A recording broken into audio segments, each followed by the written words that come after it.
Kita ke Aditya. Selamat malam, Aditya. Mas Aditya. Selamat malam, Pak Yusuf. Selamat malam. Tutup kamera dulu. Kabar, Mas Aditya? Kita tutup kamera dulu. Kabar baik, ya. Pak Yusuf. Ya. Ya. Puji Tuhan. Oke. Ya, selamat malam untuk Pak narasumbernya, Bapak Ar-Rahman. Islami sekali ya, Pak, namanya. Terima kasih. Itu pemberian dari papa saya, Pak. Oke. Maaf begini, kebetulan saya ini tidak nonton dari awal ya videonya, jadi kurang terlalu tahu ya mengikuti jalurnya gimana. Tapi kalau dilihat dari judulnya, anak kiai dan 3 tahun di pesantren meninggalkan Islam, ya kan? Meninggalkan Islam dan menerima Yesus. Oh, berarti Bapak ini murtad, Pak ya? Iya, Pak. Menurut betul lah. Sana. Oke. Kira-kira sudah berapa tahun, Pak, murtadnya? Saya bertobat 2008, Pak. 2008. Kalau ditarik mundur berarti mungkin sekitar 8 tahunan ya? Jadi kurang ya segitulah. Nah, itu meninggalkan Islam itu alasannya kenapa? Kan Islam itu agama yang sudah sesuai dengan fitrah manusia gitu loh. Kok ditinggalin? Masalahnya apa sih dengan Islam? Kalau Bapak tadi dengar kesaksian saya, itu di situ sudah saya jelaskan, Pak. Saya ini sebenarnya mau mengislamkan orang Kristen, tapi justru malah Yesus panggil saya jadi orang Kristen, Pak. Gitu, Pak. Oh, gitu ya. Apa namanya? Iya, Pak. Berarti kalau dari anak kiai ini berarti taat betul dari keluarga Islam yang fanatik gitu. Dan sudah saya pastikan ya. Dan sudah saya pastikan sangat menguasai agama Islam itu sendiri ya. Dulunya termasuk rajin sholat juga, Pak ya? Harus, Pak. Oh ya. Kira-kira hafalan yang masih diingat itu apa, Pak? Kira-kira hafalannya itu? Bacaan ayat yang bacaan surat-surat pendek yang masih diingat itu apa, Pak, kira-kira? Ya, Bismillah pasti hafal ya. Sampai saat ini ya masih sedikit-sedikit, Pak, kayak anak, kafirun. Kalau al-falaq itu apa? Kalau al-falaq itu hafal ya? Qul a'udzu birabbil falaq min syarri ma khalaq, seperti itu. Terus bagaimana coba? Ya kalau itu penolak jin. Al-falaq itu penolak jin. Nah, kalau Aditya dibacakan al-falaq kabur. Benda begini, Pak, sebentar dulu, Pak. Saya pengen merepres hatinya gitu loh. Mungkin dia nanti kan teringat atau bergetar hatinya, kan begitu biasanya. Coba bisa diulangi, Pak, surat al-falaqnya. Mungkin bisa untuk merepres pikirannya gitu loh, biar ingat. Siapa tahu balik Islam lagi gitu. Coba, Pak. Monggo, Pak. Iya, al-falaq, Pak. Mulai dari awal.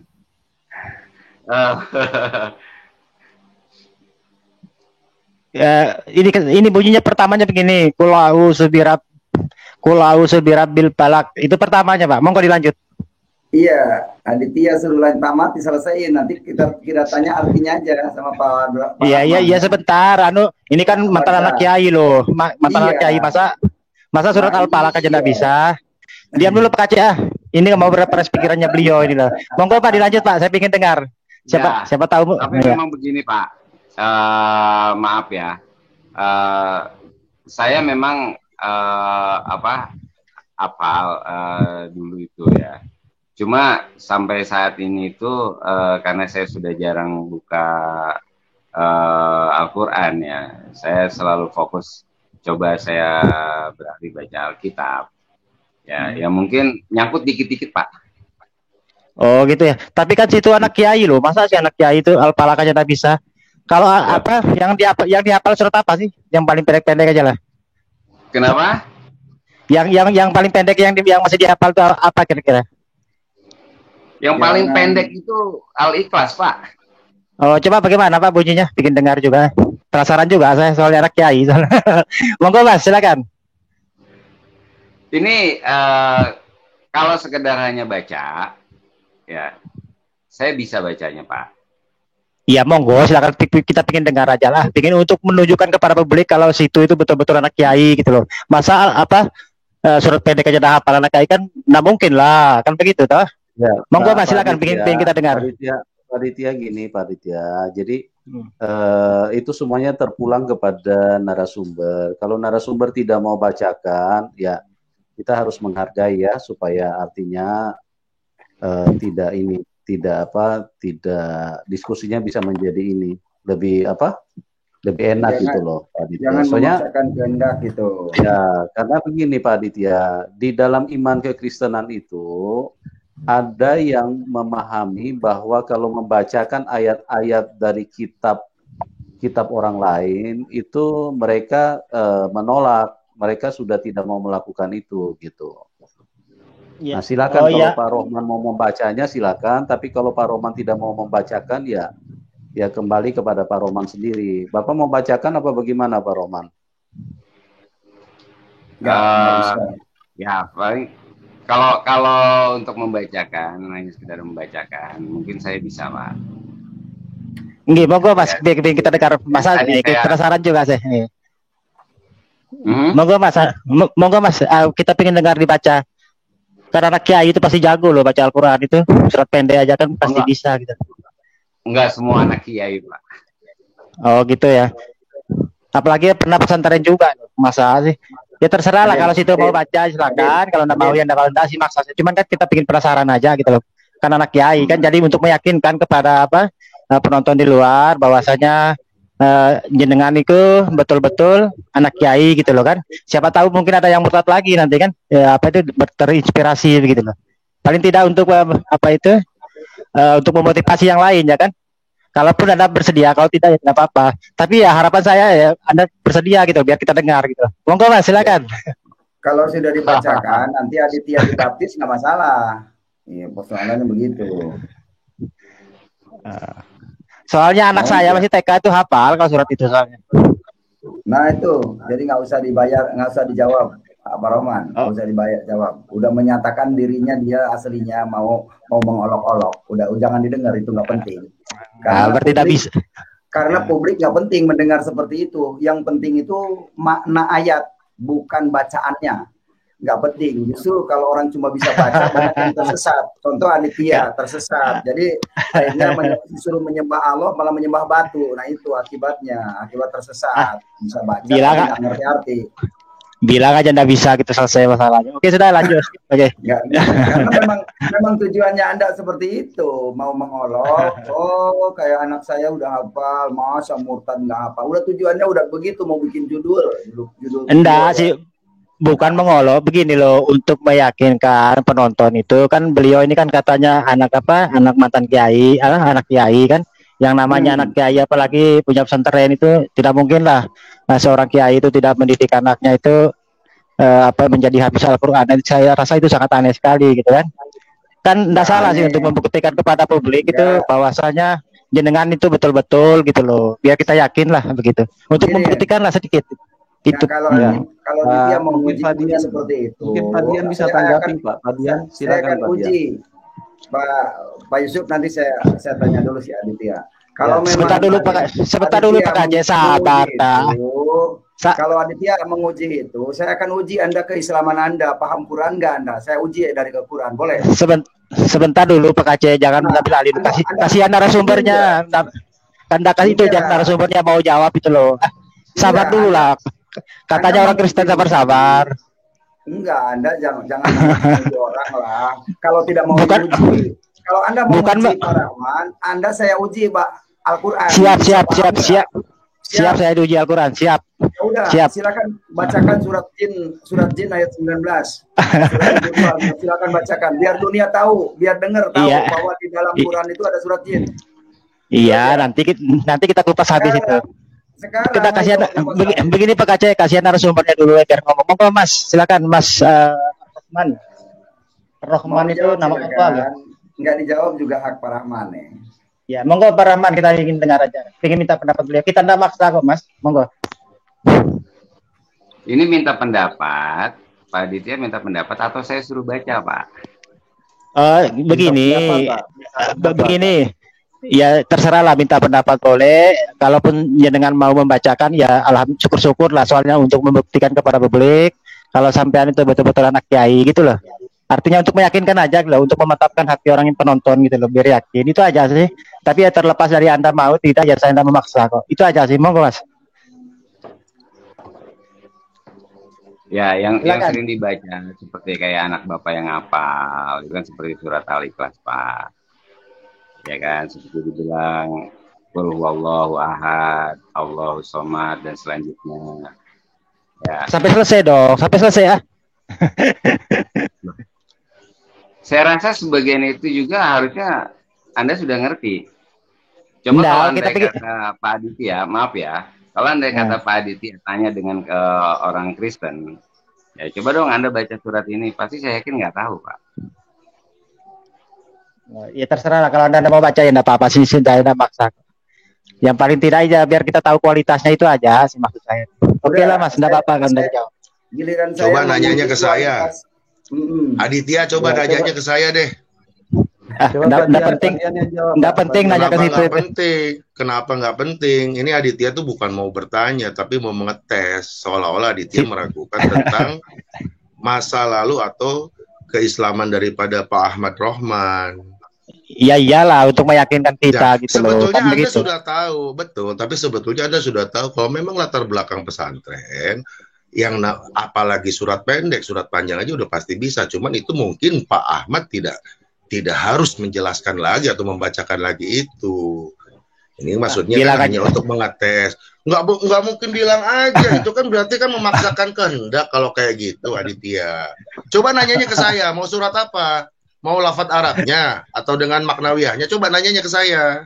Oh, kalau sama situ nanti kita sebentar. Kalau sama situ nanti kita bicara Bibel aja, ya. Sama situ, tenang. Enggak, saya akan saya bacakan karena saya juga sama satu nasib dengan Pak Ahmad Rohman. Kita sama-sama hijrah menuju ke keselamatan ya Pak Ahmad ya.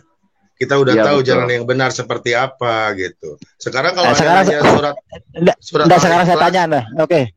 Saya tanya Anda, menurut Anda itu Islam itu sesat dari mana sih?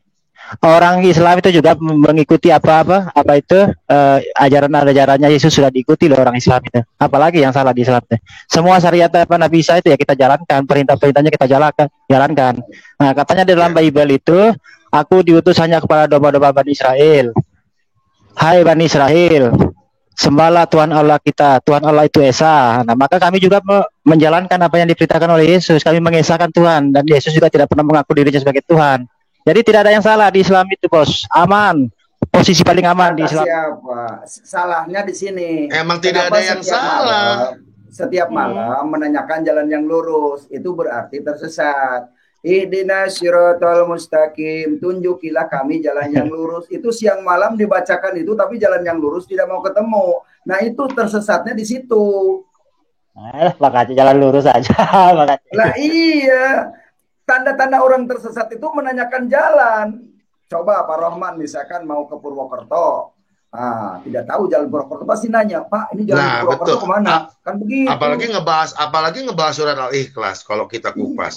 Nah sekarang bertanya surat Al-Fatihah, ihdinas siratal mustaqim. Itu kan kalau Aditya paham, mengenal Al-Quran, minimal Az-Zuhruf 61 sudah hafal dong, sudah tahu maknanya. Itu udah jawabannya udah jelas. Udah jelas kan? Wa innahu la'imul lis'ati la taqarru nabi wattabi'u hadza siratal mustaqim. Itu udah jelas. Sebentar saya matikan YouTube saya dulu bentar. Jangan sudah potong Adit. Harus mengerti kita jelasin jawaban yang sebetulnya. Sudah jelas di situ jawaban ihdinas siratal mustaqim ada di Az-Zuhruf 61. Begini Bos, kalau Anda itu sudah murtad, saya ingin mau bertanya ke situ sedikit aja. Tolong tunjukkan kepada saya di Perjanjian Lama di mana Tuhan itu akan menjadi manusia dan akan diperanakan oleh seorang perempuan dan lahir dikandung 9 bulan, menyusui, tubuh besar seperti manusia biasa. Apakah ada dalam Perjanjian Lama itu? Silakan Bang, kalau ada. Kalau ada saya murtad Bang. Nggak usah ke situ dulu, di mana ayatnya Muhammad menyelamatkan di Al-Quran. Itu saja. Karena itu tujuan kamu loh. Di dalam Islam itu meyakini akan menyelamatkan. Bagaimana mungkin orang Kristen mau ikut Islam kalau Islam tidak jelas keselamatannya? Itu Islam. Di mana ayatnya? Di mana ayatnya? Orang Al-Quran tidak menyatakan bahwa orang Islam akan selamat kok. Tidak ada ayatnya. Cuma pengakuannya doang. Muhammad sendiri belum selamat kok. Al-Quran berkata, surat 46 ayat 9 itu sudah jelas. Muhammad menyatakan tidak tahu nasibnya. Jadi bagaimana mungkin orang Kristen mau ikut Islam? Islam sendiri jalannya saja, jalan yang lurus masih ditanyakan. Bagaimana mungkin bisa selamat dengan Islam? Muhammad sendiri tidak selamat, dikubur di Madinah sampai sekarang nggak bangkit lagi. Nah itu, kalau Yesus kan bangkit, udah jelas, akan turun lagi, udah jelas. Nah Muhammad di mana menyelamatkan? Gitu. Siapa? Nah, jadi Yesus jelas. Membawa orang harus jelas, mau kemana arah tujuannya. Jangan cuma rame-rame menghadap ke barat. Ternyata yang di barat itu hanya batu hitam atau kaswan. Sekarang sudah ke sana, jadi paham saya, Dit. Gimana? Begini, tunjukkan pada saya siapa saksinya Yesus bangkit dari kubur itu. Siapa saksinya? Ayo, mana saksinya? Yesus bangkit dari kubur tuh, siapa saksinya? Ayo, tunjukkan ayatnya. Makanya ada yang lihat kan? Makanya baca Alkitab tuh yang sempurna, jangan comot sana comot sini, jadi nggak tahu saksinya ada, ya kan? Makanya kamu itu kalau ngomong tuh jangan comot ayat sana sini untuk memframing. Kamu ini dosa besar itu. Nanti malaikat kutuk kamu. Kamu ditanya malaikat sambil bawa gada nanti dalam kubur, lu dilempar ke neraka, udah nggak bisa ampun lagi. Dan tidak ada ayatnya orang sudah masuk neraka akan kembali ke surga, tidak ada ayatnya di Al-Quran. Wadah, ya. Kami itu di apa di ayatnya. Kalau memang ada setelah di neraka terus diangkat ke surga, di mana ayatnya? Ini penting didengar publik nih. Ya itu ayat yang sering dipertanyakan oleh Pak Kaca itu loh, bahwasannya apa akan dimasukkan dalam surga terus apa itu Allah akan menyelamatkan orang-orang yang bertakwa itu kan, itu ada ayatnya kan, ayat selanjutnya itu ya itulah.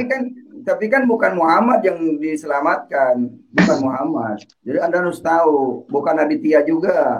Yang orang bertakwa itu orang yang mengikut Yesus.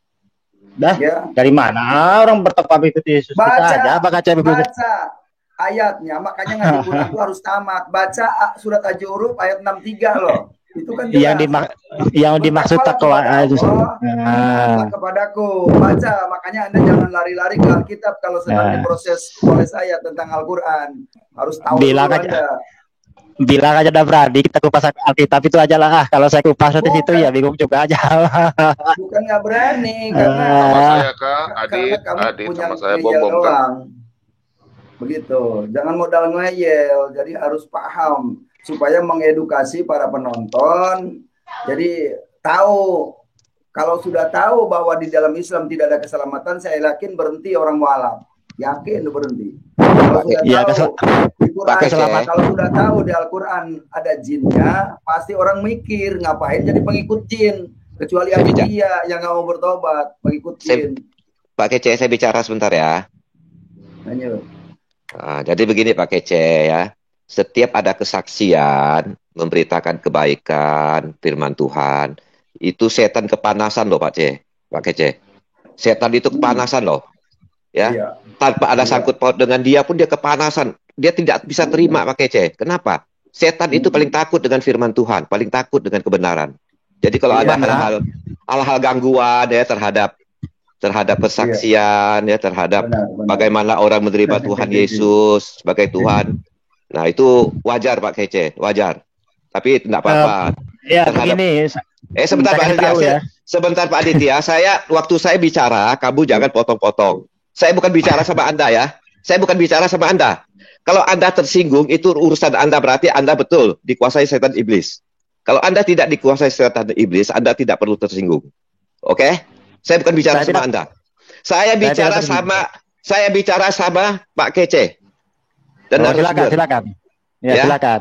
Saya tidak tersinggung kok. Buat apa sih tersinggung? Nah, makanya kamu jangan potong. Ngerti? Lanjut. Paham? Sudah. Ya, situ mentang-mentang di channel Pak Yusuf Padupulu itu so berkuasa situ. Ayo lanjut sudah. Kamu ini kurang ajar sekali ya. Beginikah cara kamu beragama, Aditya? Begitukah agama mengajarkan kamu? Agama kamu mengajarkan kamu? Begitukah? Siapa yang ngamuk duluan? Saya enggak ngamuk, kok situ yang ngamuk duluan. Siapa yang ngamuk? Saya bilang ini waktu saya bicara, bukan waktu kamu bicara. Pak Kasih kali Paham ini nggak? udah Pak. Pak Kasih di ini Pak ke Pak Kace aja dulu Bapak. Silakan apa yang Bapak mau sampaikan ke Pak Kace Pak. Silakan. Iya. Silakan Itu Pak. saya sudah sampaikan tadi. Jadi harap-harap teman-teman yang ada di sini, kalau ada gangguan-gangguan, ya kita memang ada kuasa kegelapan yang ingin mengganggu kesaksian-kesaksian. Saya kira itu wajar saja, kan begitu. Untuk Pak Rahman tetap maju, ya, tetap dalam Tuhan Yesus Kristus. Biasa, Bapak sudah menjalani suatu pikul salib yang sudah luar biasa, masa hal-hal begini saja kita mundur, sangat aneh, ya. Baik. Nah, Baik. oke, terima kasih. Ya, terima Kita kasih, sapa terima dulu kasih. teman-teman Silakan. yang lain ya.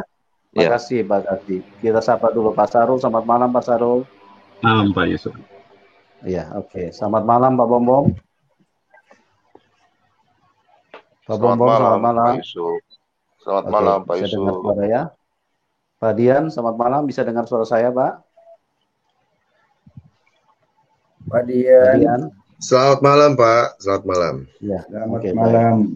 Terima Oke, kasih. oke, oke. Oke, silakan Pak Ditya, silakan Anda lanjutkan Pak, silakan. Oke, Cik. saya ini mau bertanya saya kan.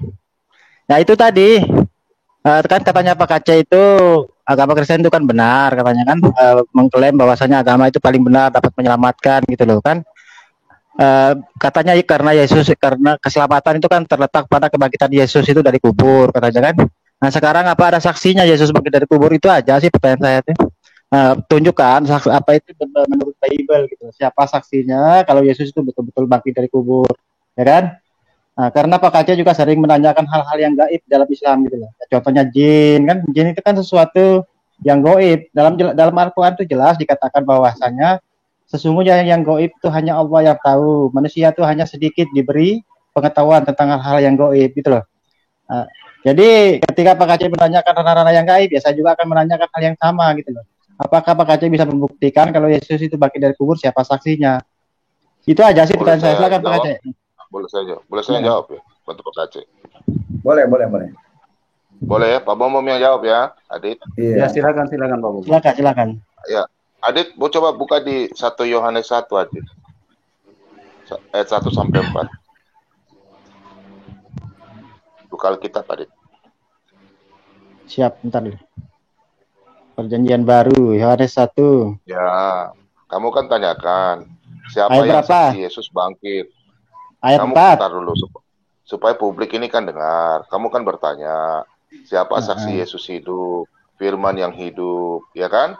Baca di kitab ayat 1. Ya, 1 Yohanes 1 ayat 1 sampai 4. Perikopnya kamu baca dulu, perikopnya apa? Ya. Perikop Pada Alkitab apa? Ya, pada mulanya adalah 1 Yohanes 1, bukan Yohanes Oh, 1. 1. Oh, 1 Yohanes 1. Ya. Bentar dulu. Bible ini terlalu tebal soalnya, terlalu banyak. Ya, 1 itu yang Yohanes lengkap lah. 1. Itu enaknya bicara Bible, Ya. enaknya bicara Bible begitu. Ya. Lengkap. Tapi kalau Biblenya orang Katolik sama Protestan sama enggak jumlahnya tuh? Beda ya? Gini ya, gak usah tanya keluar usaha. Kamu aja baca ini, kamu gak ngerti gimana. Oke, saya baca aja ayatnya, Bos ya. Seharusnya sih itu loh yang baca. perikopnya. Enggak, maksudnya kan begini. Adit kan bertanya. Kalau saya baca udah sering sekali saya baca. Bulak-balik. Di sini kan kalau kamu punya Alkitab ada, kan ada namanya kesaksian Rasul tentang firman yang hidup. Firman yang hidup itu adalah saya baca ya. Firman yang menjadi manusia, yang mati dan bangkit. Baca ya, dari 1 ya sampai 4 ya. Ya, siap. Apa yang telah ada sejak semula, yang telah kami dengar, yang telah kami lihat dengan mata kami, yang telah kami saksikan, dan yang telah kami raba dengan tangan kami tentang firman hidup, itulah yang kami tuliskan kepadamu.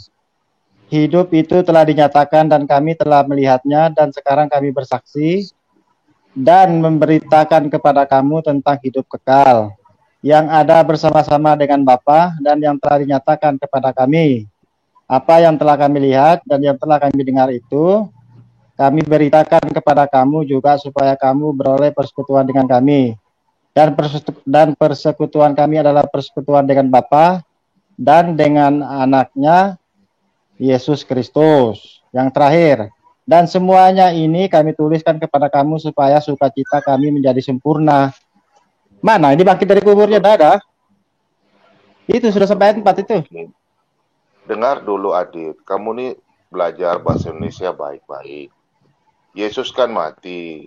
Ini yang hidup bersama Yesus ini adalah kesaksian para murid.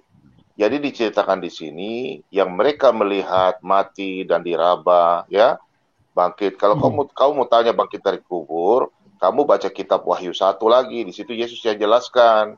Coba baca kitab Wahyu 1. Ayat, bentar ya.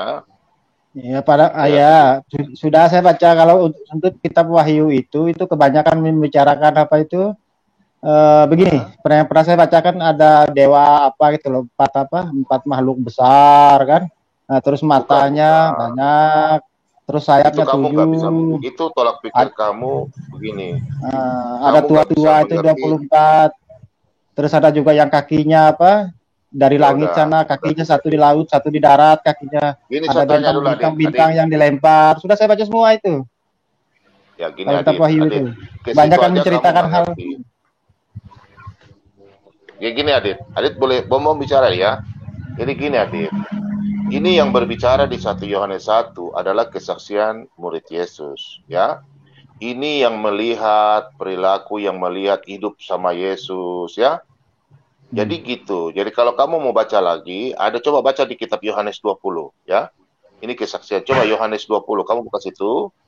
Yohanes 20 ayat 28. 27 lah sampai 28 dan 29. Coba baca aja.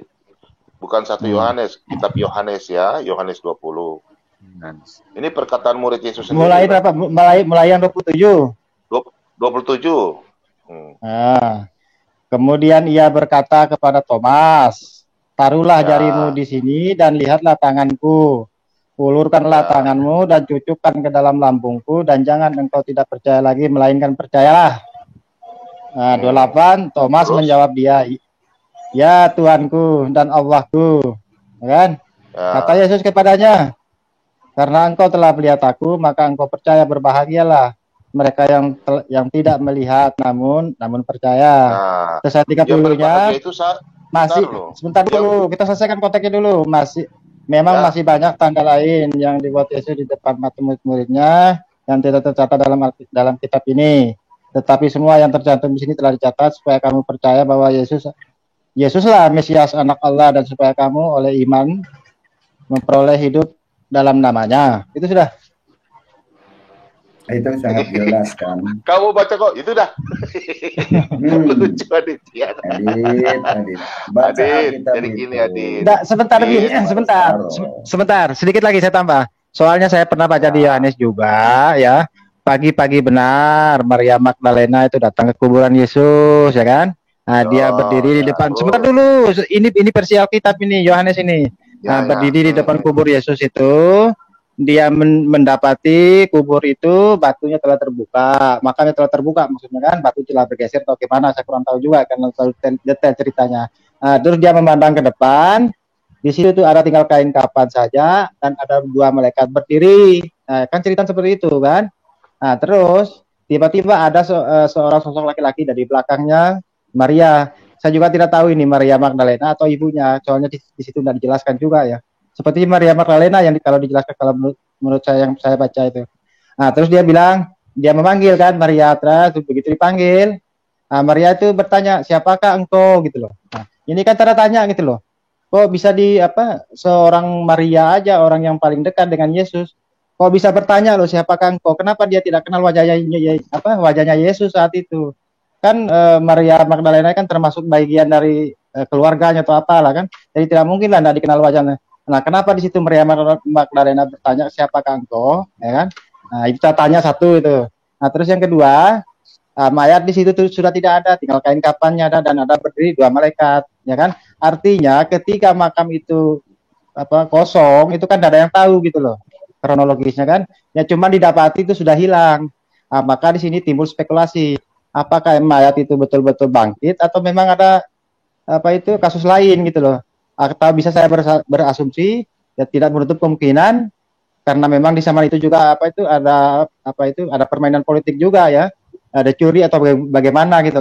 Itu pengamatan saya gitu loh. Kalaupun salah ya silakan diluruskan. Ya itu bos, silakan. Gini Adit. Ya, begini Adit, Pak Aditya. kalau mau bilang salah, Pak ya, Bombom tuh gini, sebentar, Pak. Saya jelaskan dulu sedikit ya. Jadi begini Pak, itu masalah kebangkitan. Kenapa Maria bertanya? Karena tubuh yang bangkit itu tubuh kemuliaan, sudah berbeda dimensi dengan tubuh jasmani yang dimiliki oleh Maria dan kita. Jadi itu harus jelas buat Pak Aditya ya. Jadi kalau tubuh kemuliaan itu sudah berbeda, wilayahnya sudah berbeda, makanya di situ jelas sekali itu satu fakta sejarah, satu pembuktian bahwa memang benar-benar Tuhan Yesus itu bangkit. Dan bukti fakta yang kedua, mayatnya tidak ada di situ.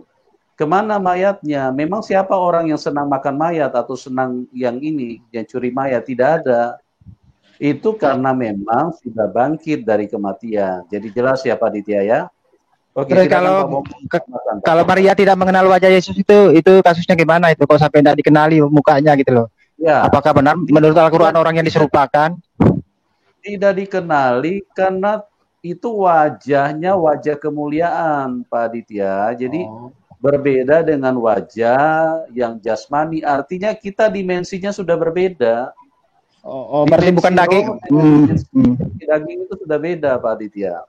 Berarti tubuh kemuliaan itu tidak berbentuk daging begitu ya Pak maksudnya ya? Dagingnya ada tapi daging kemuliaan sudah beda wilayah dengan yang jasmani. Makanya kalau Pak Aditya lihat orang-orang kalau di istilahnya yang di film-film itu kalau dia sudah meninggalkan dia punya tubuh itu kan dia orang lain kan sudah tidak bisa lihat dia. Gitu. Ya, karena tetapi wajahnya sudah penuh, sudah beda area gitu loh. Ya, beda artinya artinya ketika dia bangkit dengan tubuh kemuliaannya ini kan berarti beda dengan tubuh yang sebelum dia disalib kan. Saya juga tidak tahu bagaimana dan apa bentuknya tubuh kemuliaan kan karena tidak ada penjelasannya juga. Nah, artinya begini, ketika Yesus itu setelah peristiwa penyaliban itu kan menghadap ke sama murid-muridnya kan. Terus bercerita bahwa muridnya kan ragu, tidak percaya kan, akhirnya untuk meyakinkan muridnya maka disuruh tusuk tubuhnya gitu, disuruh raba lah istilahnya kan, agar betul-betul kalau Yesus itu bukan makhluk halus lah seperti itu kan. Ternyata ketika dipegang itu ya ada fisik dagingnya ya kan. Nah, berarti antara tubuh kemuliaan dengan tubuh yang sebelumnya ini berarti sama gitu loh. Dan di saat itu juga Yesus kan lapar, makan ikan goreng juga kan, dan segala macam kan.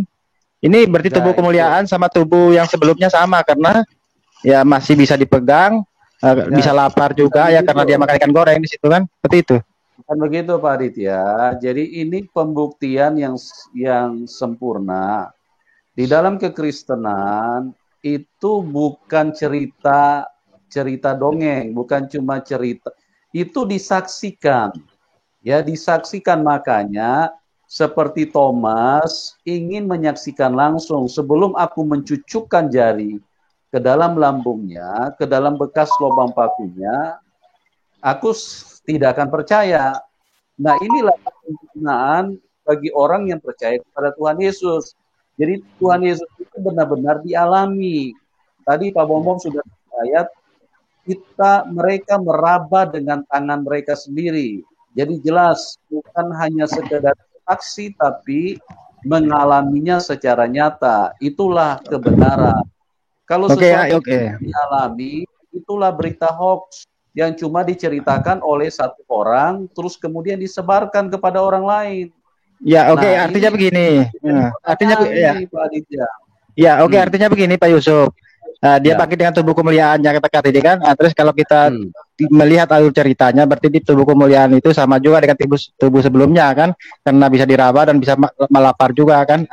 Yang di sini kan ya bisa ada komparasinya juga ketika Maria Magdalena itu tidak mengenal wajah siapa orang lelaki di belakangnya tadi, maka dia bertanya siapakah engkau kan. Nah, terus demikian juga muridnya ragu juga kan.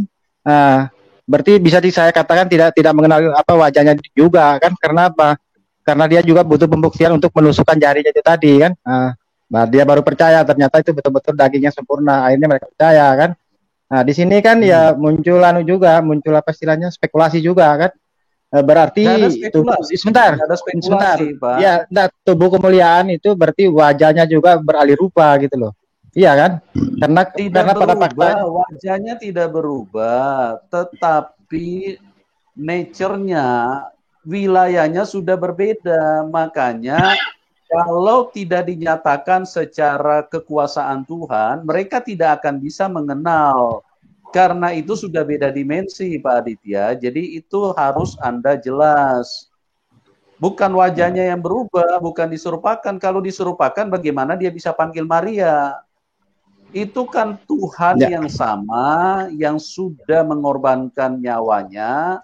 Setelah dia bangkit dari kematian, dia menyatakan dan disaksikan oleh murid-muridnya. Dan itulah kebenaran.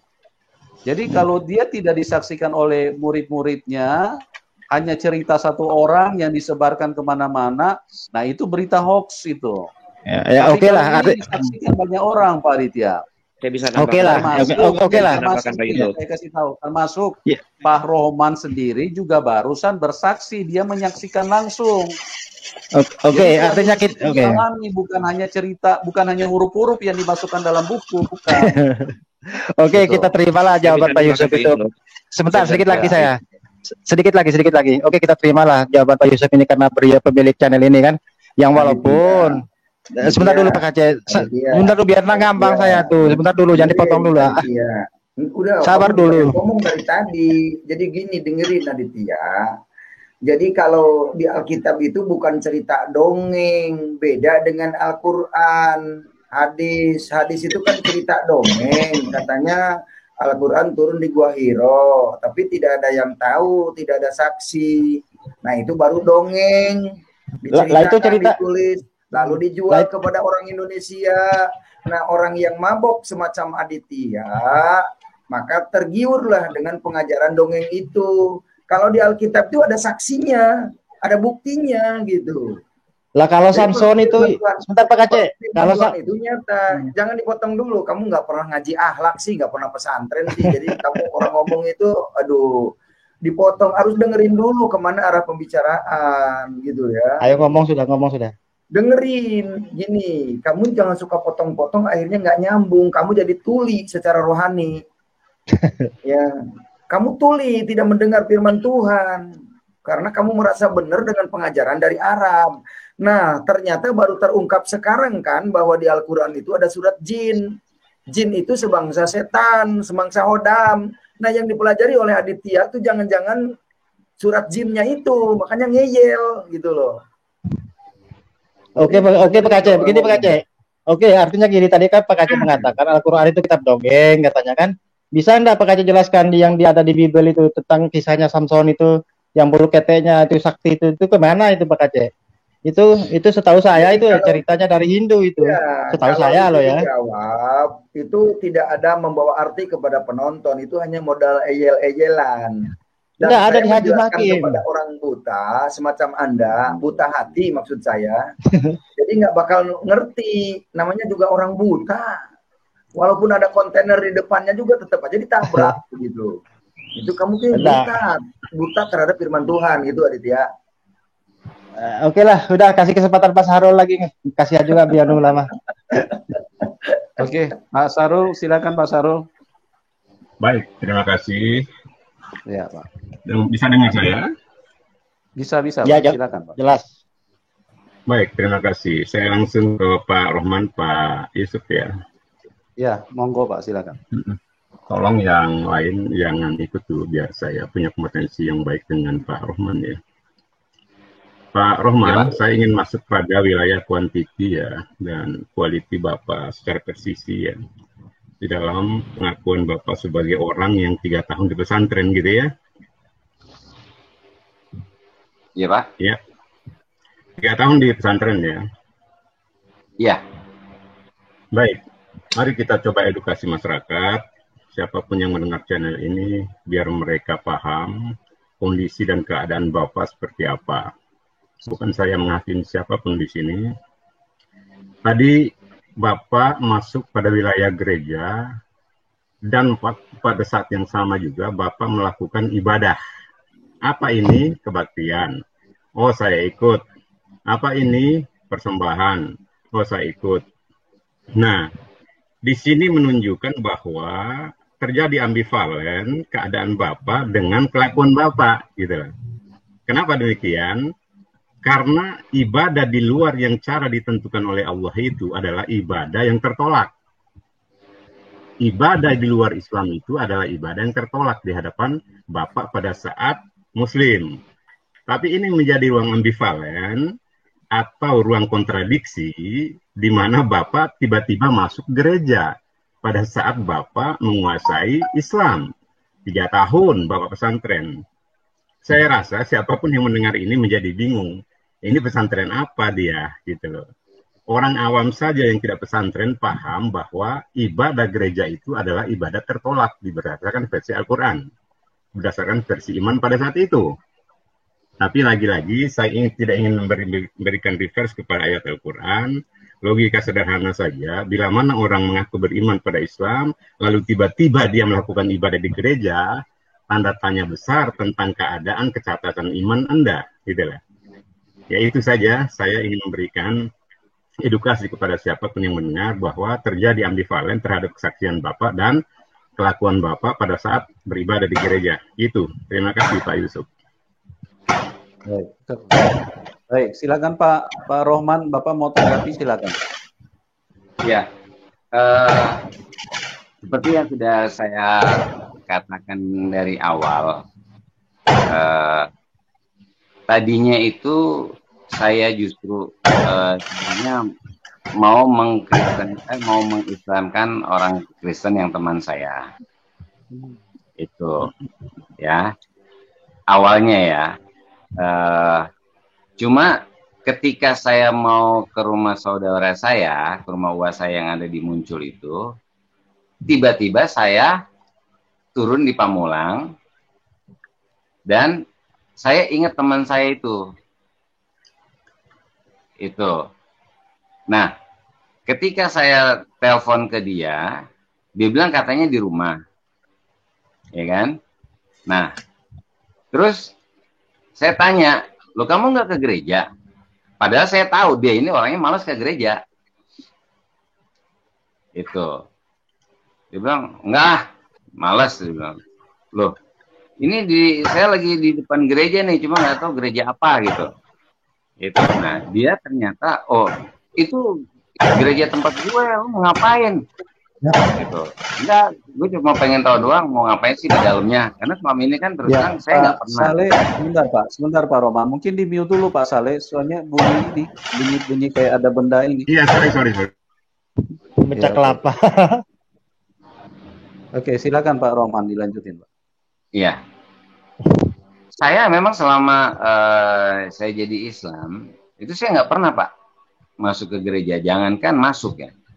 Itu ngelihatnya aja kayaknya udah sesuatu hal yang nggak enak lah. Gitu. Nah, pada peristiwa hari itu, ya kan, ketika saya tiba-tiba turun. Tadinya saya mau ke rumah saudara saya, ke rumah uwa saya yang di Ampera, yang di Muncul. Itu tiba-tiba saya turun di Pamulang. Nah, terus saya telepon teman saya, dan memang pada saat itu saya berdiri itu di depan gerejanya, Pak. Saya nggak tahu itu gereja dia atau bukan, tapi yang jelas saya berdiri di depan gereja dan saya telepon. Saya telepon ke dia, "Kamu nggak ke gereja?" "Nggak, malas." Padahal tanpa saya telepon pun, saya tahu dia pasti nggak akan ke gereja. Dia malas ke gereja. Makanya justru tadinya niatnya itu awalnya, saya itu justru ingin mengislamkan orang Kristen itu, Pak. Nah, ketika saya tanya, "Ini gue lagi berdiri di depan gereja nih, depan gereja ini," gitu kan. Gitu loh. "Lu mau ngapain ke situ?" "Enggak, gue cuma pengen tahu doang." Gitu, "Ngapain sih di dalam?" Nah, akhirnya, "Ya udah tunggu, jangan ke sana sendirian." Ya udahlah, akhirnya saya tunggu dia, nggak lama dia datang, dia masuk ke dalam sama saya. Ya udah kalau mau masuk, ayo, orang nggak ngapa-ngapain kok, cuma nyanyi-nyanyi doang gitu. Nah, saya sendiri pun sebenarnya saat itu ya, maaf, saat itu saya nggak tahu bahwa itu tuh rangkaian ibadah mereka. Itu rangkaian ibadah orang Kristen. Itu saya tanya sama dia, ini nyanyi-nyanyi gini ngapain sih? Nah, terus dia terangin, oh kalau di Islam selawatan. Oh, ya udah, karena bahasanya bahasa Indonesia, jadi ya saya sedikit banyak bisa mengerti. Gitu. Nah, terus ketika persembahan pun saya kan tanya sama dia, ini apaan? Amal. Ya karena disebut amal ya udah. Ya. Saya ikut, dan maaf sekali lagi, saya tidak tahu pada saat itu bahwa itu sedang dalam ibadah. Karena fokus pertama saya justru saya ingin mengislamkan teman saya itu. Gitu. Tapi ketika pengkhotbah mengucapkan membacakan firman tadi, dikasihilah musuhmu. Nah di situ yang saya tanda tanya, itu saya tanda tanya berat itu sama Tuhan.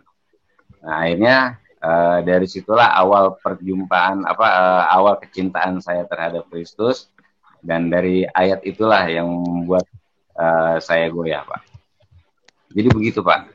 Bukannya saya sengaja mau ikut ibadah gitu ya, bukan. Baik, terima kasih. Baik, sebentar saja saya tangkap narasi Bapak, dua yang cacat, Pak. Barusan Bapak bicara semenjak saya Islam tidak pernah masuk ke gereja. Faktanya Bapak masuk. Yang kedua, Bapak seawam apapun orang Islam, Pak, dia tahu orang di gereja itu lagi beribadah, Pak. Bapak sendiri dari pesantren yang paham kontradiksi tentang ibadah, tidak tahu itu orang lagi ibadah. Lagi-lagi kecatatan Bapak sungguh nyata. Tapi mohon maaf, saya tidak ingin menyanggah Bapak dari pesantren gitu ya. Jadi tidak perlu Bapak tanggapi. Ini kesaksian Bapak yang saya balikan. Bukan saya menyanggah ya. Jadi begitu Pak Yusuf ya. Terima kasih ya.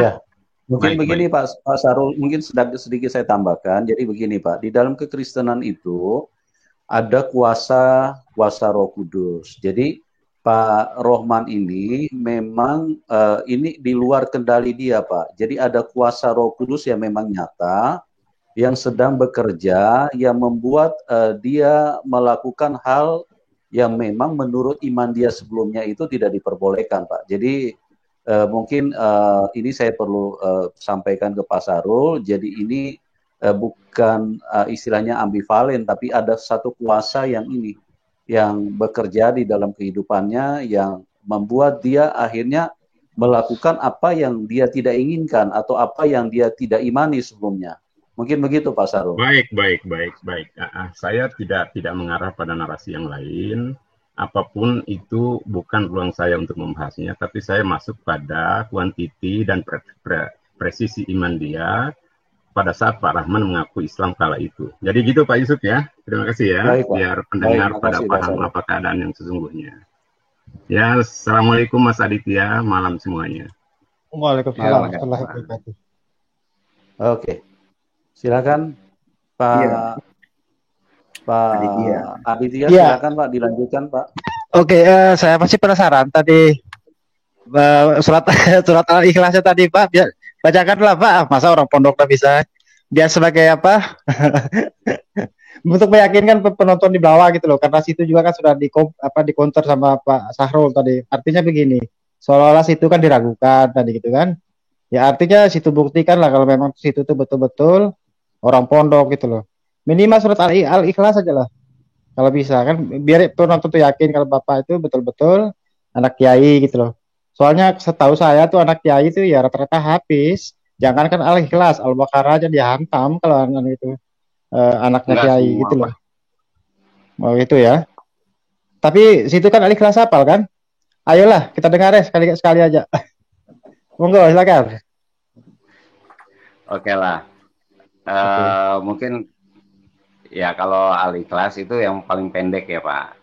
Betul, paling pendek sekali.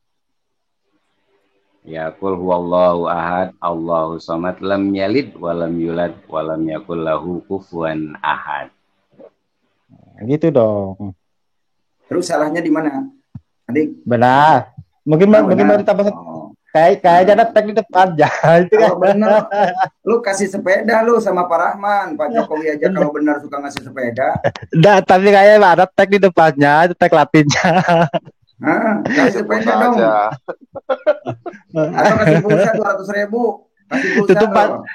Tutup mata. Lanjut lagi apa? Kalau menjawab Al-Kafirun. Untungnya nggak usah. Al-Kafirun. Nggak usah dilayanin. Ini Jin ini lagi ngomong. Jin Adit. Jin Adit. Pak Kaca yang di masjid, Pak Kaca kasihan. Saya tidak akrab dengan jin, hanya Muhammad yang dekat dengan jin. Adit. Jangan-jangan ilmu Pak Kaca aja sebatas jin aja. Yang dekat dengan jin itu kan Muhammad dikerumuni jin. Tuh di surat Al-Jin ayat 7 ayat 19. Jadi saya emang nggak mau dekat dengan jin karena saya tahu bahwa jin itu hodam. Jin itu setan. Kalau jin beriman, Isa ni adu mubin. Sesungguhnya setan itu musuh yang nyata bagi manusia. Begitu. Saya nggak mau dekat dengan setan. Hanya Muhammad aja rajanya setan.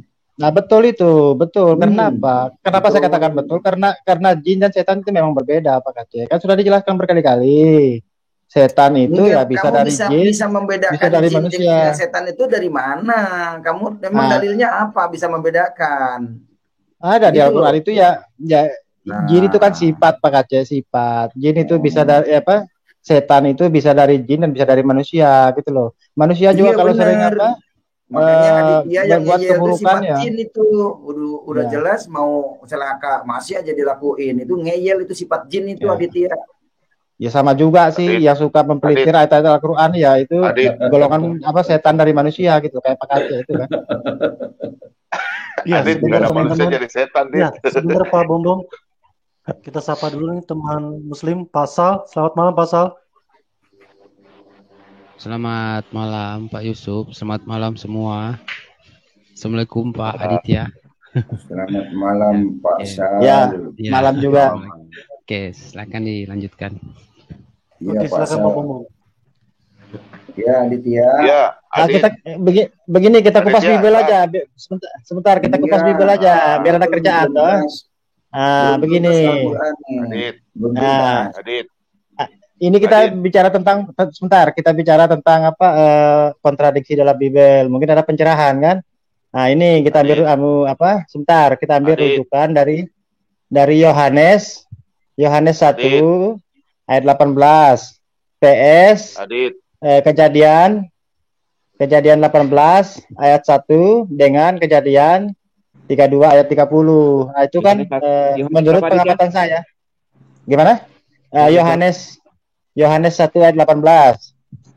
Iya. Dibacakan lah. Ya. Oh, dibacakan. Iyalah. Itu enggak punya Bible. Masa sih itu orang Kristen enggak punya Bible gimana sih? Oh, enggak supaya jelas atau Pak Yusuf tampilkan. Oh, gitu. Entar dulu. Ya. Yuk. Biasa yang jawab nanti.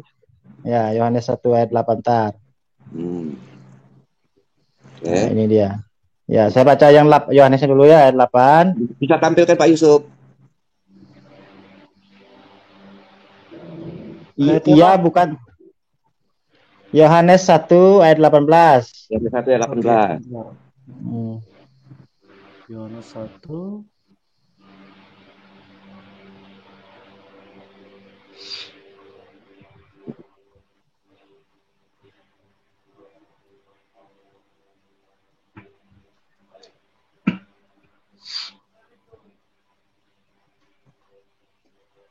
Terus mau dibandingkan dengan ayat apa, Aditya? Saya baca ya, itu tampil ya. Itu di share screen sama Pak Yusuf Manubulu. Sudah.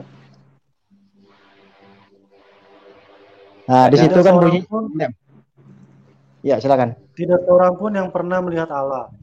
Tetapi Allah tunggal Allah, tetapi anak tunggal Allah yang ada di pangkuan Bapa, dialah yang menyatakannya.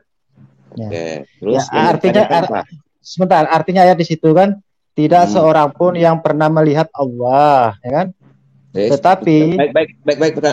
Ya, tidak seorang pun yang tidak seorang pun yang pernah melihat Allah, berarti kan Tuhan kan. Tetapi anak tunggal Allah, ini mungkin yang dimaksud Yesus ya, yang ada di pangkuan Bapa, dialah yang menyatakan. Artinya kan Yesus yang mengatakan, memberi informasi loh kan, bahwasanya tidak seorang pun yang pernah melihat Allah. Itu kan konteksnya kan. Yesus menjelaskan bahwasanya Allah itu tidak pernah bisa dilihat gitu loh. Itu maksudnya kan. Nah, sementara di kejadian kejadian 1 sebentar. Kejadian 18 ayat 1 ya kan? Ya. Sebentar. Perjanjian lama kan kejadian kan. Oke, intinya dapat dilihat di perjanjian lama gitu ya. Ya, perjanjian lama kejadian 18. Intinya begitu kan? Sebentar, kita baca dulu toh. Nah, 18. Ayat 1 kan, ayat 1 bunyinya begini. Kemudian Tuhan menampakkan diri kepada Abraham dekat pohon terbantin di Mamere, sedang ia duduk di pintu kemahnya waktu hari panas terik. Nah, di sini jelas dikatakan kemudian Tuhan menampakkan diri kan? Ya kan? Ya, saya menampakkan diri kan kepada Abraham. Ya kan? Di sini kan di ayat Yohanes tadi mengatakan tidak seorang pun pernah melihat Allah, ya kan? Nah, sementara di kejadian ini dikatakan kemudian Tuhan menampakkan diri gitu loh. Artinya bisa dilihat kan oleh Bapak Abraham gitu loh. Jadi menurut pendapat saya ini ya, dari ayat tadi. Kamu simpulkan biar saya sudah ngerti pertanyaan kamu. Oh iya, kontradiksi menurut saya itu. Ya, oke. Di sini dikatakan tidak seorang pun yang pernah melihat Allah.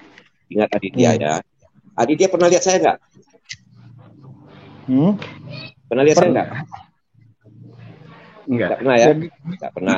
Tapi tidak pernah. Aditya bisa nggak lihat saya? Ya jelaskan dulu lah. Bagaimana sih? Ya, tidak seorang pun yang dapat melihat Allah. Kenapa? Allah itu adalah roh. Ya. Allah itu roh, tidak dapat dilihat. Anda harus dapat membedakan ketika saya berbicara sama Anda tidak dapat melihat saya. Tetapi kalau saya memperlihatkan diri saya kepada Anda dengan cara saya buka cam, Anda melihat saya. Amin. Ya. Jadi Anda harus membedakan di situ. Ketika Allah memanifestasikan dirinya dalam bentuk apa, baik dalam bentuk jubah, dalam bentuk malaikat, ya bisa dilihat. Tetapi ketika Allah dalam bentuk roh, tidak pernah akan dapat dilihat. Jadi Anda harus bedakan kalimat itu, baca baik-baik. Tidak seorang yang dapat melihat Allah selain anak Allah yang dinyatakan, yaitu Tuhan Yesus Kristus itu sendiri. Nah sama, saya tidak dapat melihat Aditya, tetapi ketika Aditya, saya tidak akan pernah melihat Aditya. Tetapi saya dapat melihat Aditya ketika Aditya membuka cam Aditya. Coba Aditya buka cam Anda. Nah, sebentar dulu. Tetapi begini, sebentar dulu. Sebentar, kita baca kejadian dulu. Baca kejadian pelan-pelan ya. Kemudian Tuhan, sebentar dulu. Kemudian Tuhan menampakkan diri kan? Dalam bentuk apa? Tidak disebutkan ini. Tidak disebutkan di sini. Memanifestasikannya dalam bentuk apa? Ada juga dalam bentuk malaikat yang disebut malaikat Tuhan. Sebentar kita baca sampai selesai ayatnya. Kemudian Tuhan menampakkan diri kepada Abraham dekat pohon terbantin di Mamere. Sedang ia duduk di pintu kemahnya waktu hari panas terik. Di situ tidak dijelaskan dia menampakkan diri itu berwujud apa kan tidak disebutkan. Ya, banyak Aditya nanti kalau Aditya baca Aditya banyak Tuhan yang menampakkan diri dalam bentuk malaikat juga ada, kan sudah pernah kita bahas. Kemudian Tuhan menunjukkan menampakkan diri yang kelihatan kakinya juga ada Aditya ya. Kemudian Tuhan juga pernah menunjukkan diri dari belakang berbentuk jubah pakaian putih, kan ada di kitab Kejadian itu ya kan. Nah jadi inti daripada ayat ini, Tuhan tidak pernah dilihat karena Tuhan itu adalah roh, ya. Tetapi Tuhan dapat dilihat dan pernah menunjukkan diri ketika Tuhan memanifestasikan dirinya, ya, dalam bentuk yang Dia kehendaki, kan begitu. Jadi tidak ada yang kontradiksi dengan ayat ini, Aditya, ya. Jadi pahami betul, baca ayat baik-baik, Aditya. Tidak ada yang kontradiksi di situ. Saya kira begitu jawaban saya, Pak Yusuf. Kalau Pak Yusuf menambahkan, silakan. Ya, silakan Pak Sal. Ada yang mau ditanyakan?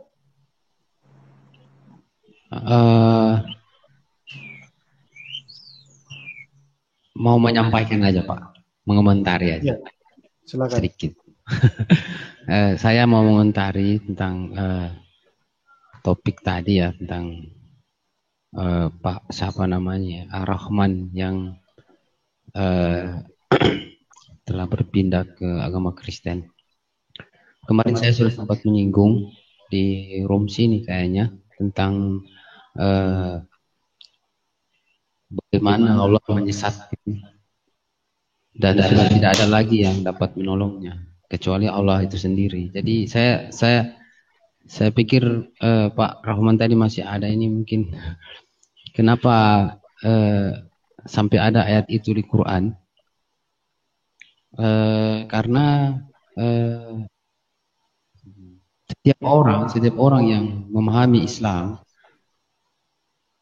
dengan kemampuannya, dengan segala akal pikirannya,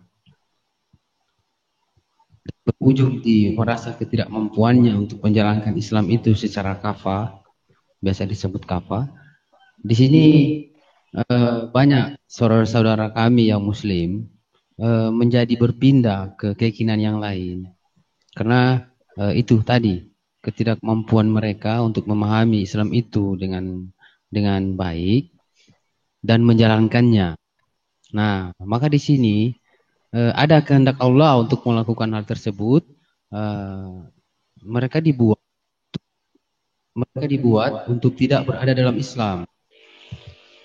Seperti itu. Maka ayat tadi yang saya sampaikan bahwa ketika Allah sesatkan seseorang, tidak ada lagi yang dapat menolong kecuali Allah. Nah, seperti itu. Terus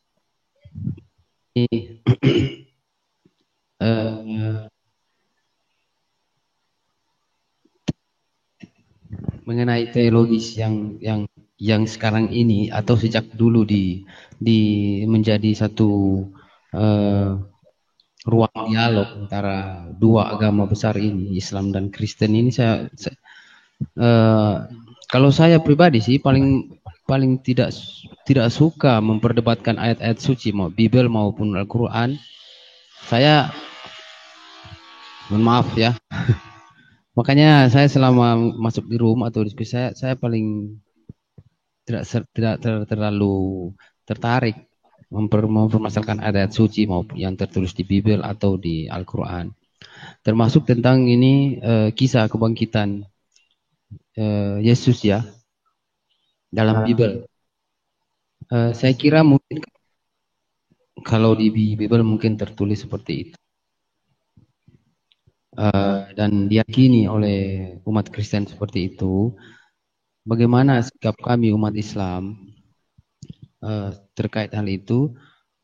Kita hanya berusaha menyampaikan bahwa kejadian itu dalam Al-Quran, dalam kitab kami tidak ada seperti itu.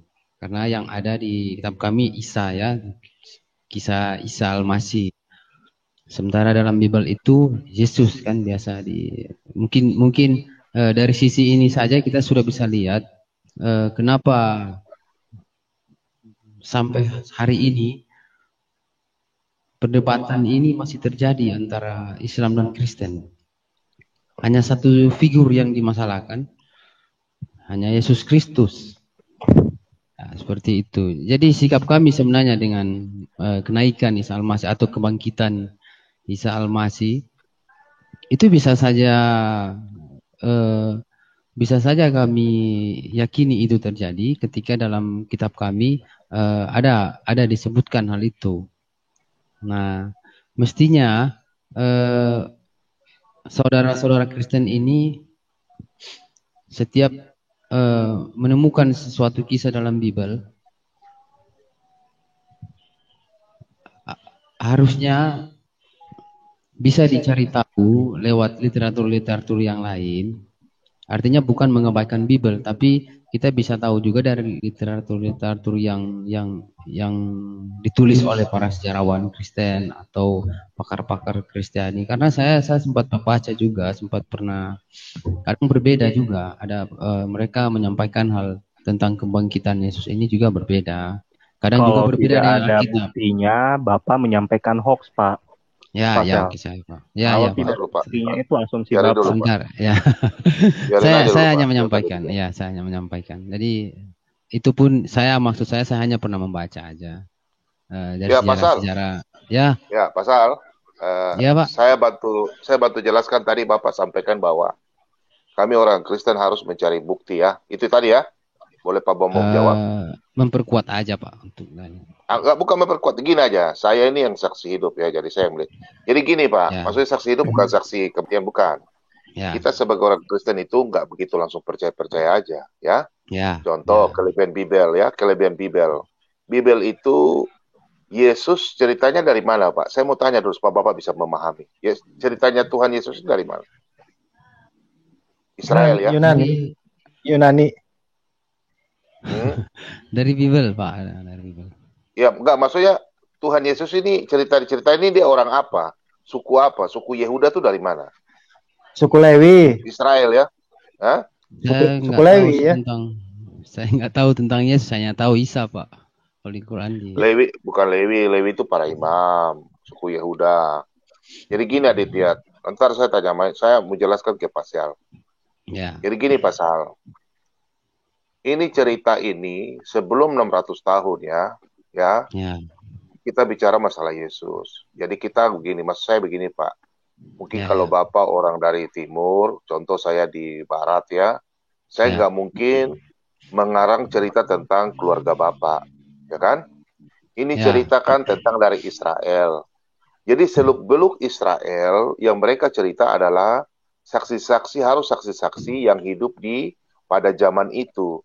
Dan jadi begini Pak, di dalam Alkitab itu yang kejadiannya semua terjadi itu, contoh sejarah. Sejarah itu yang benar-benar terjadi diceritakan. Bukan mitos cerita dongeng atau cerita rakyat. Beda gitu Pak ya, maksudnya ya. Jadi apa yang ada di Bibel, ya, saya tidak mengorek Bapak punya kitab ya. Kita bicara Bibel. Di dalam Bibel itu, apa yang tertulis, di situ ada saksi. Contoh Aditya tanya, di mana Yesus bangkit. Nah, itu saya ceritakan di 1 Yohanes 1. Disitulah kesaksian. Itulah enak kalau kita bicara Bibel. Ada tercerita. Ada ini. Jawabannya ada di sini. Pertanyaannya. Ya gini Pak. Contoh. Kenapa kita bicara Yesus? Ya. Yesus itu adalah cerita dari Israel. Kalau saya mau imani saja Pak. Tentu kan saya harus mencari bukti. Pertama, Yesus itu lahir di mana? Nah, ya kan Pak? Di kitabnya Bapak kan Yesus lahir di bawah pohon kurma. Sedangkan yang benar itu Pak, ya di bawah pohon kurma maksudnya. Sedangkan Yesus diceritakan di Alkitab, Yesus itu lahir di kandang domba. Di kota mana? Kota Bethlehem, ya. Berarti Gitu, kesimpulannya berbeda. Ya, berarti kesimpulannya berbeda kan?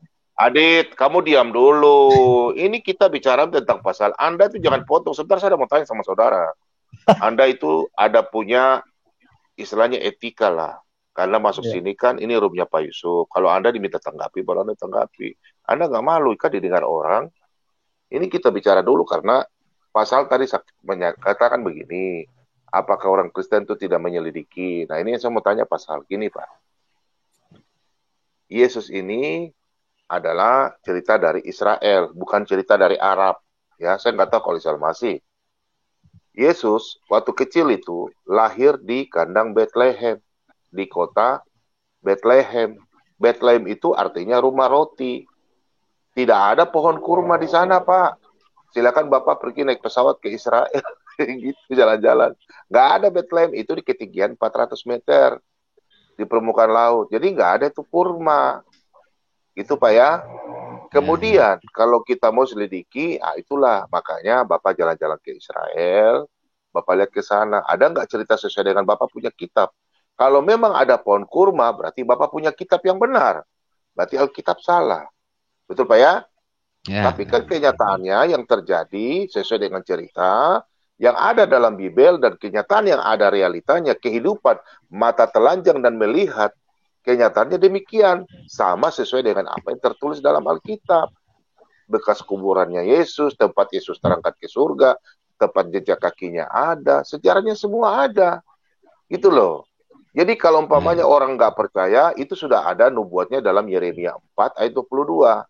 Untuk orang-orang yang tidak percaya. Gitu loh. Kalau Yesus sudah sampaikan, Seorang nabi saja tidak dihargai di kampung halamannya. Apalagi orang yang dari luar tetap tidak menghargai. Jadi gini loh Pak, kita harus baca sejarah ya. Sejarah-sejarah, contoh ada kitab Barnabas. Itu nanti kalau saya membuka lagi, jelaskan. Bapak nanti bilang begini. Itu yang menulis siapa? Barnabas itu saya tahu. Nggak benar itu Pak, kitab benar itu. Iya, itu kitab Barnabas itu yang tulis Aditya. Jadi gini, jadi begini pasal. Situ begini pasal sudah paham ya? Gitu pasal ya. Jadi kita akan mencari selidiki, nggak usah kita baca sejarah. Kalau kita baca sejarah itu ada namanya kitab yang namanya Yosefus ya. Itu para ahli sejarah orang Yahudi. Kemudian bapak-bapak gereja ya, Demetrius ya, bapak gereja itu mereka sudah. Jadi contoh kita merayakan Natal, merayakan Natal itu sudah dirayakan tahun 189 Masehi sebelum ada Nabi Muhammad diberikan firman. Jadi tahun 189 bapak-bapak gereja itu sudah merayakan Natal. Itu jaraknya dekat loh. Bukan Aditya yang lahir tahun 2020. Jadi gitu. Ya Pak Sal ya, gitu ya Pak ya. Terus kesimpulannya apa itu? Berarti Yesus dengan Nabi Isa tidak sama kan? Sepakat tidak itu? Ini dulu, kita tarik kesimpulan dulu. Artinya Anda Yesus. Kesimpulan. Saya tidak bertanya sama Anda. Sekarang baru saya masuk dalam topik buat Anda. Pasal sudah ya. Sebentar. Dari pernyataan Anda tadi, berarti dapat saya tangkap itu bahwasanya Yesus dengan Nabi Isa itu tidak sama. Betul kan? Anda yang Jawab dulu lah. bertanya sama saya, ntar dulu. Anda yang bertanya sama saya terus saya jawab atau Sali yang bertanya sama saya? Saya tanya sama Anda. Saya dulu bertanya ke situ karena situ telah membuat pernyataan tadi. Saya tadi itu jelaskan kepada dengar. Tadi kan Sali yang bertanya, saya jawab ke Sal, ya? Paham bahasa Indonesia enggak?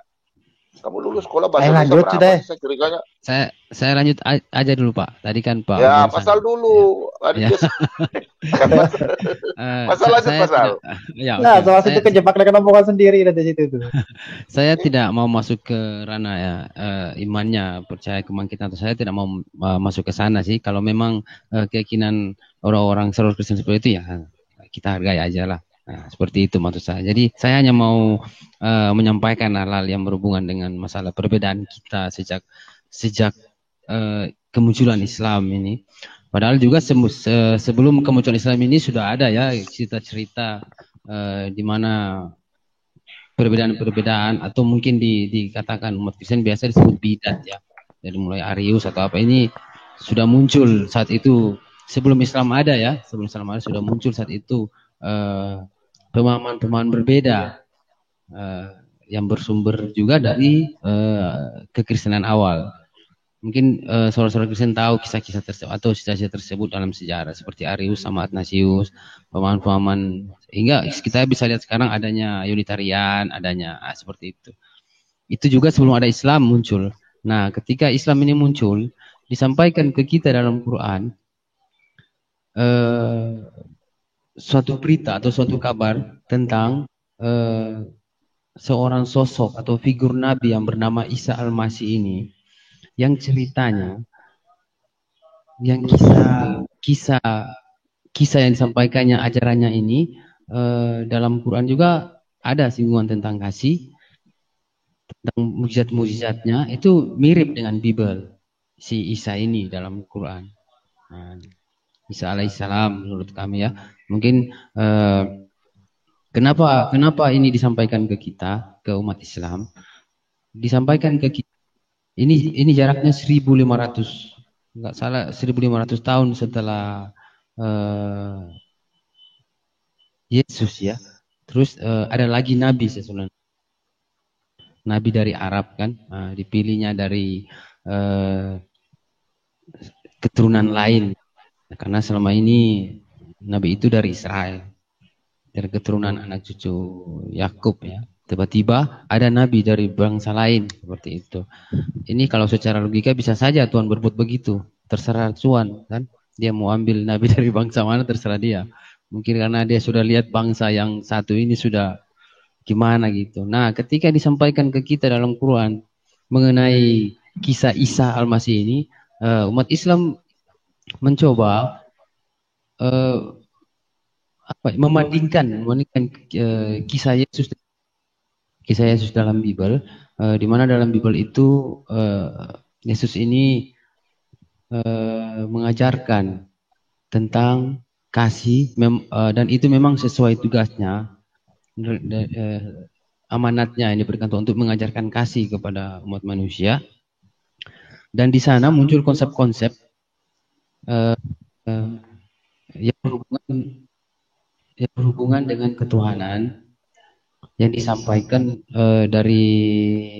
mungkin dari Yesus sendiri, terus dari murid-muridnya, atau dari kesaksian-kesaksian atau penulis-penulis Bible yang berbeda dengan Al-Quran, di mana di Al-Quran tidak pernah menyinggung hal tentang konsep ketuhanan yang disampaikan Nabi Isa, atau yang kita dapati dalam Al-Quran tentang Isa. Nah, jadi di dalam Bible itu kan ada konsep-konsep ketuhanan yang disampaikan, yang diberitakan, yang dikabarkan tentang mengenai hakikat Tuhan, tentang Roh Kudus, Maha Kuasa Tuhan, tentang sejatinya inkarnasi atau mohon maaf kalau saya salah, tentang penjelmaan Tuhan jadi manusia. Saya coba mencari tahu nubuatan tentang Tuhan menjadi manusia ini. Saya cari di nubuatan-nubuatan dari nabi-nabi Israel, 12 anak Yakub, sampai ke Daud. Saya tidak, mungkin di saudara Kristen bisa bantu, saya tidak temukan mereka menyampaikan tentang wahyu atau firman Tuhan pernah menyampaikan bahwa Tuhan itu akan suatu saat nanti akan menjadi manusia. Itu saya tidak temukan dalam Bible. Nanti kalau mungkin saudara Kristen bisa bantu saya berterima kasih kalau memang ada. Terus mengenai enggak, satu-satu Bangsa, satu-satu. Oke. Supaya kita jawab. Ya, saya jawab silakan, ya. Pak. Bisa jawab ya. Di mana tadi Pak Sal bilang di mana Bible Perjanjian Lama saya belum temukan Nabi, Pak. Nabi-nabi Israel. Ya, nabi-nabi Israel itu kan contoh Nabi Musa, terus Yesaya, Daud, ya kan? Salomo, ya. Daud, ya.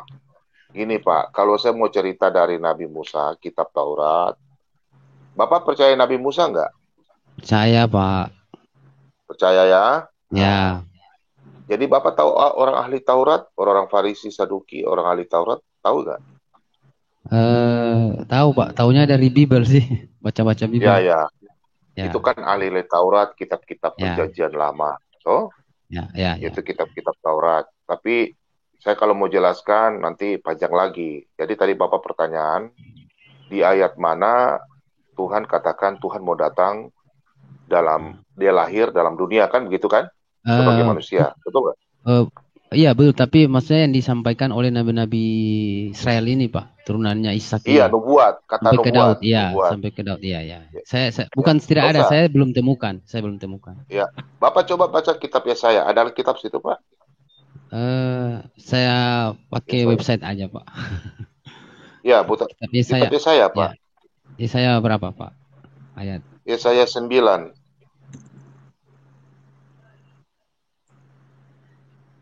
Yesaya 9 ayat 6-7. Kalau dalam kurungnya tuh Yesaya 9 kurang buku 5.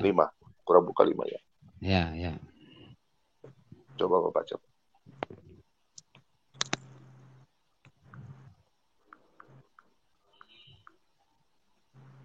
Panjang ini Pak, 9.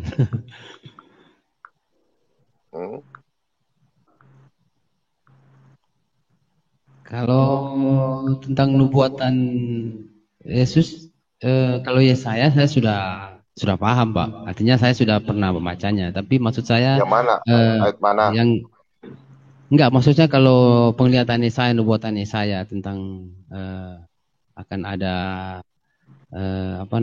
firman akan turun menjadi manusia. Iya, itu maksudnya gini. Ya. Bapak kan bertanya, apakah di situ ada perkataan Allah menjadi manusia kan? Allah menjadi manusia. Ya. Ya, Nah, lanjut coba dulu, Bapak baca dulu, Pak. Nah, supaya saya jelaskan di kitab lain. Tampilkan Ini saja. saya baru ambil. Ya, Bapak baca. Tampilkan. Saya baca aja, Kak. Panjang Bisa sekali ini, ditampilkan Pak. lebih tegas menjelaskannya. Ya, Iya, Bapak, silakan. Pak Yusuf tolong tampilkan, Kak. Yesaya 9 ayat 67. Saya tidak akan Ya, menyangga baik, ayat Pak. ini, Pak. Yesaya Ya, Diskusi lanjut, Pak. Bangsat. Ya, Ya, Yesaya karena Bapak berapa? tanya. Yesaya 9 ayat 6 sampai 7.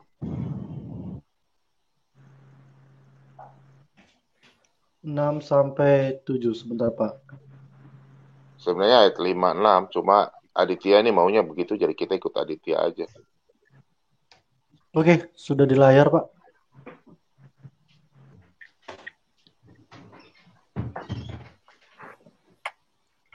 Dari 5, Pak. Dari 5.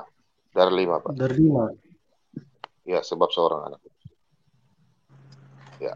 Ya. Nah, itu Aditya ya. Ini dari 5 Aditya ya. Biasa Adit protes, makanya saya ikut Aditya. Karena Aditya ada. Jadi gini, Pak. Sebab seorang anak telah lahir untuk kita. Seorang putra telah diberikan untuk kita. Lambang pemerintahan ada di atas bahunya. Dan namanya disebut orang penasihat ajaib.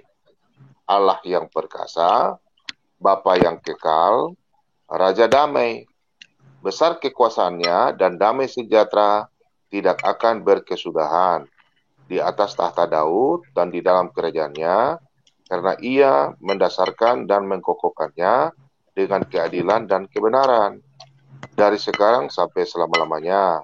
Kecemburuan Tuhan semesta alam akan melakukan ini. Jadi gini loh, Pak. Ayat ini menunjukkan bahwa yang akan lahir itu penasehat ajaib, Allah yang perkasa, Bapa yang kekal, Raja damai. Jadi bukan seorang nabi, Pak. Gitu loh, Pak. Kalau nabi kan utusan. Iya, saya tidak Betul, menyangka ya? ayat ini, Pak. Saya yang maksud saya cari Ayat lain lagi. Cari apa? yang Saya boleh bantu jawab, Pak Bom? Boleh? ya. Boleh, silakan. Kita berbagi sini. Masih banyak terima ayat. kasih, Pak. Ya, tadi soal pertanyaannya Pak Syal tidak bisa menemukan nubuatan tentang Tuhan menjadi manusia ya? Itu ya Iya, pertanyaannya. penjelmaan. Maksudnya dari nabi-nabi dari ke-12 Dari anak nabi ini sebelumnya. turunannya sampai Daud. Oke. Ya. Oke, yang paling pertama dulu ya, Pak ya. Oke. Sebenarnya banyak banget, Pak, ayatnya. Kalau misalnya Bapak cari di Google itu gampang banget. Ketik aja Yesus dan nubuat mesianik. Itu banyak langsung muncul semua, Pak. Tapi satu ayat aja sih yang saya mau kasih ke Bapak nih. Inkarnasinya, Pak, maksud saya, penjelmaannya. Ya, penjelmaan ya. Tuhan. Jadi satu ayat aja tuh Tuhan Allah waktu dia menciptakan Adam dan Hawa, waktu manusia jatuh dalam dosa, ya, begitu manusia itu udah jatuh dalam dosa, begitu dia udah, Bapak tahu kisah ini kan di Kejadian, Bapak pernah dengar kisah yang kejatuhan Adam dan Hawa di kitab Kejadian pasal 1, pasal 3 kalau nggak salah. Ya, Pak Syal pernah dengar kisah itu? Sudah baca? Ya. Sudah baca? Ya. Oke. Di kisah itu dikisahkan bahwa Adam dan Hawa setelah makan buah itu bersembunyi. Dan ketika dia udah bertemu dengan Allah, sudah bertemu dengan Tuhan, di situ Tuhan langsung berkata dan menubuatkan tentang dirinya sendiri yang akan turun menjadi manusia dan mengalahkan maut dan menyelamatkan umat manusia. Bunyinya kayak gini, Pak. Kalau misalnya Bapak punya ini bisa dibaca, Pak, Kejadian 3 ayat 15. Ya.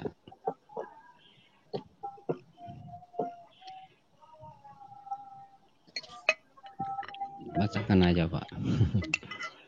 Nah, nih, berfirmanlah Tuhan Allah kepada ular itu, aku akan mengadakan permusuhan antara engkau dan perempuan ini.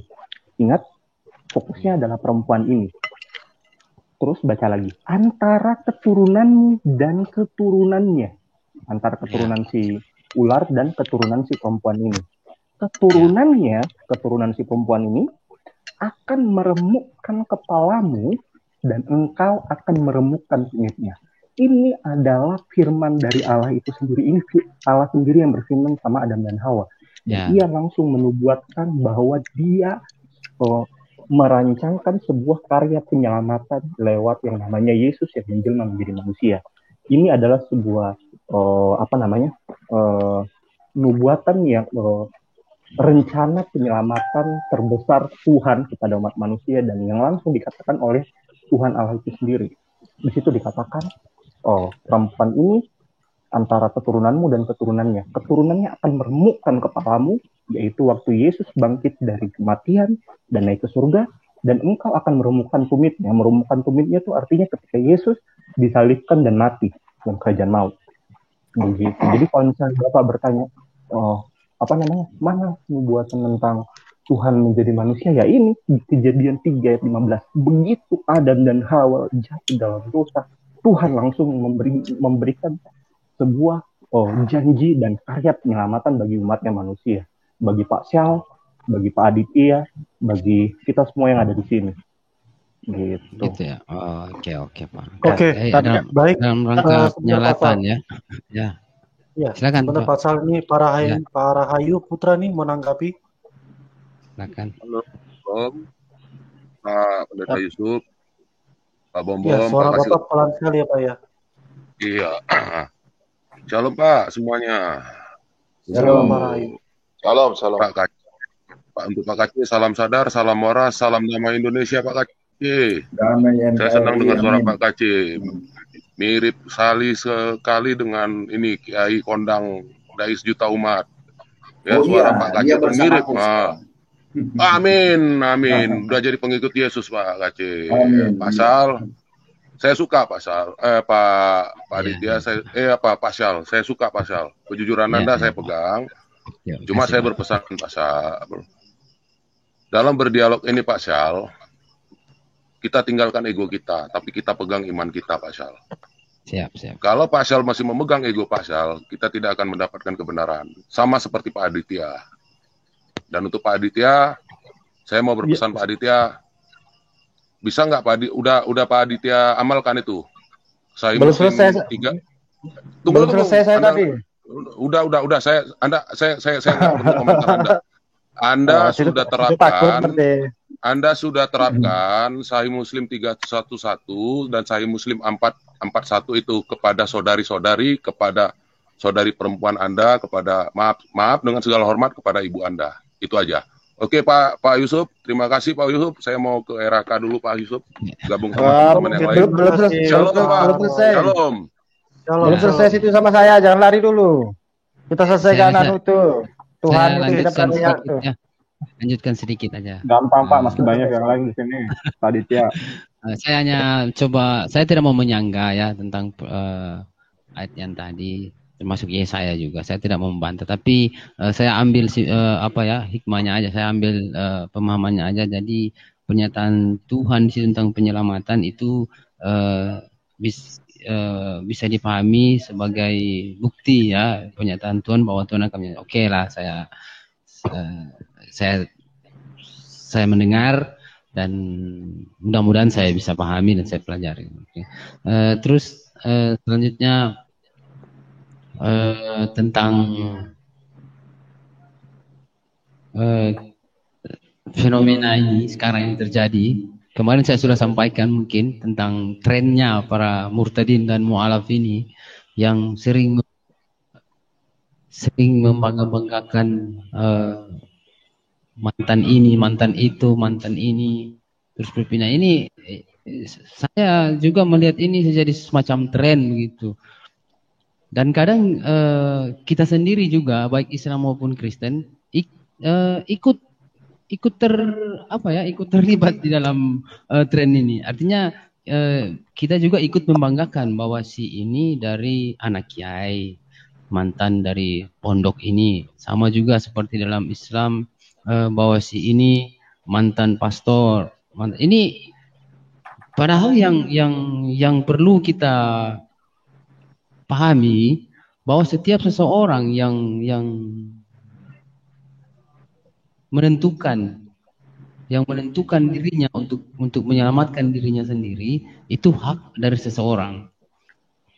Walaupun dalam setiap keimanan baik Kristen atau Islam sudah ditentukan, tapi untuk mencapai hal itu diserahkan kepada manusianya menurut saya. Jadi seperti Pak Ar-Rahman tadi ya, dia mungkin lebih nyaman atau dia dapat temukan rasa keselamatannya itu mungkin tidak temukan dalam Islam. Dia tidak mampu menemukan dalam Islam. Dan tadi saya dengar katanya berdasarkan pernyataan Yesus ya, kasihilah musuhmu. Padahal kalau di Islam itu Nabi kami mengajarkan untuk mengimani semua Nabi ya. Bukan berarti Nabi tidak menyatakan begitu. Di Islam tidak mengikuti itu. Seperti itu. Ada saya sebutkan ya tentang hadis ya, hadis pernyataan Nabi ya.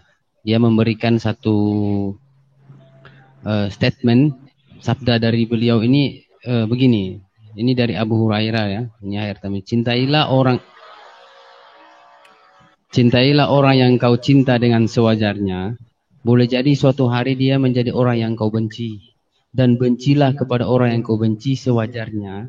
Boleh jadi suatu hari dia yang kau benci menjadi orang yang kau cinta. Ini kaitannya dengan kasihilah musuhmu yang disampaikan Yesus dalam Bible. Ini sebenarnya ada kaitannya. Artinya jika berdasarkan hal itu Pak Rahman tadi tertarik dengan konsep kekristenan, padahal sama dalam Islam juga ada. Karena apa? Karena Nabi disuruh, kita disuruh diajarkan dan diperintahkan kita untuk mengimani kitab-kitab terdahulu, mengikuti semua nabi-nabi. Nabi Muhammad yang mengajarkan kita bahwa kita tidak dinyatakan Islam kalau tidak mengikuti semua nabi-nabi, termasuk Isa Al-Masih.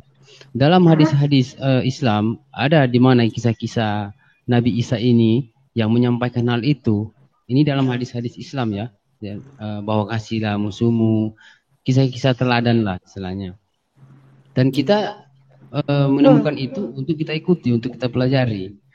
Nah, saya juga berpikir bahwa tren sekarang yang terjadi ini antara murtadin dan para mualaf ini saya pikir kadang terjadi polemik, sebagaimana yang saudara-saudara Kristen lihat dari mualaf Pak Yahya Walone, Murtadin Saifuddin Ibrahim, mereka menyampaikan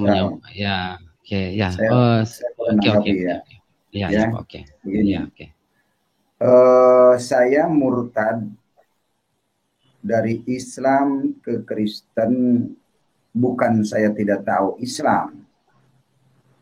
Justru saya mengetahui Islam dari A sampai Z. Ya, buktinya saya sudah pernah hajian ke Mekah ya. Jadi tahu ujungnya. Terus di dalam Islam ini tidak ada satu ayat pun memuji Muhammad akan menyelamatkan. Jadi apa yang diperintahkan oleh Muhammad tidak ada upah yang pasti, tidak ada harapan yang pasti. Nah, saya temukan di dalam Al-Quran ternyata yang memberi kepastian adalah Isa Al-Masih. Sebagaimana dikatakan surat 3 Al-Imran ayat 55. Isa dan pengikutnya kembalinya kepada Allah. Nah, itu yang menjadi saya tertarik dengan mengikut Yesus. Begitu. Ternyata Isa Al-Masih di Al-Quran, Yesus di Alkitab. Gitu. Jadi yang membuat saya murtad itu alasannya. Ya oke. Artinya begini, saya tambah sedikit bos, maaf bos, saya potong. Artinya begini, teman Pak Aceh tadi sudah mengatakan bahwasanya Yesus itu lahir di kandang domba, ya kan? Nah, sementara Nabi Isa katanya lahir di bawah pohon kurma. Nah, menurut statement teman Pak Aceh tadi, ya ini perlu dicatat Pak Aceh, biar tidak pelin-pelan. Katanya Nabi Isa dengan Yesus itu tidak sama, ya kan? Nah, ini berbeda lagi pendapat dengan Pak Aceh. Pak Aceh apa berbeda? Nah, Pak Aceh di sini lebih membenarkan Nabi Isa. Jadi gimana ini? Yang kok keyakinan Kristen ini kok ada yang sama gitu antara Pak Aceh dengan teman yang satunya tadi, itu gimana ini? Ya harus punya jati diri lah. Kalau memang tidak sama ya tidak sama, begitu loh. Jangan bunglon begitulah. Itulah bicara Pak Kece itu.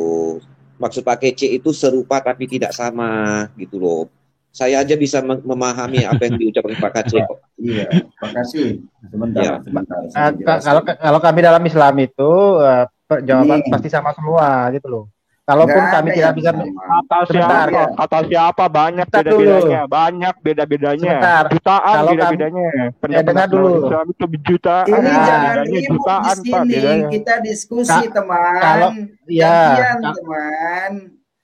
Kalau Gantian supaya pendengar itu mendapatkan poinnya gitu ya teman. Jangan ribut di sini ya. Kita waktunya dibagi-bagi lah. Ya, saya kira intinya begini. Sebentar Pak Ditya. Sebentar ya, saya jelaskan sedikit ya Pak Ditya.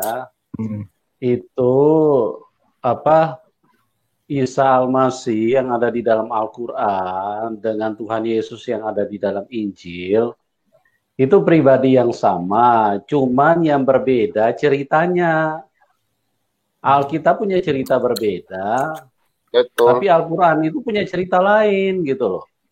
Nah ini kita kan harus luruskan sebagai orang Kristen, sebagai hamba Tuhan kita harus luruskan supaya jangan jatuhnya kepada umat itu orang mengambil keterangan yang salah.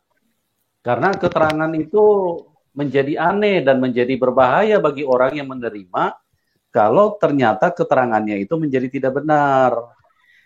Artinya begini Pak Yusuf ya. Ini kita bicara di lingkup apologet ya atau diskusi lintas agama lah ya. Dan masih banyak rekam jejak di YouTube. Teman-teman Kristen itu banyak yang selisih pendapat mereka itu antara apakah Yesus itu sama dengan Nabi Isa.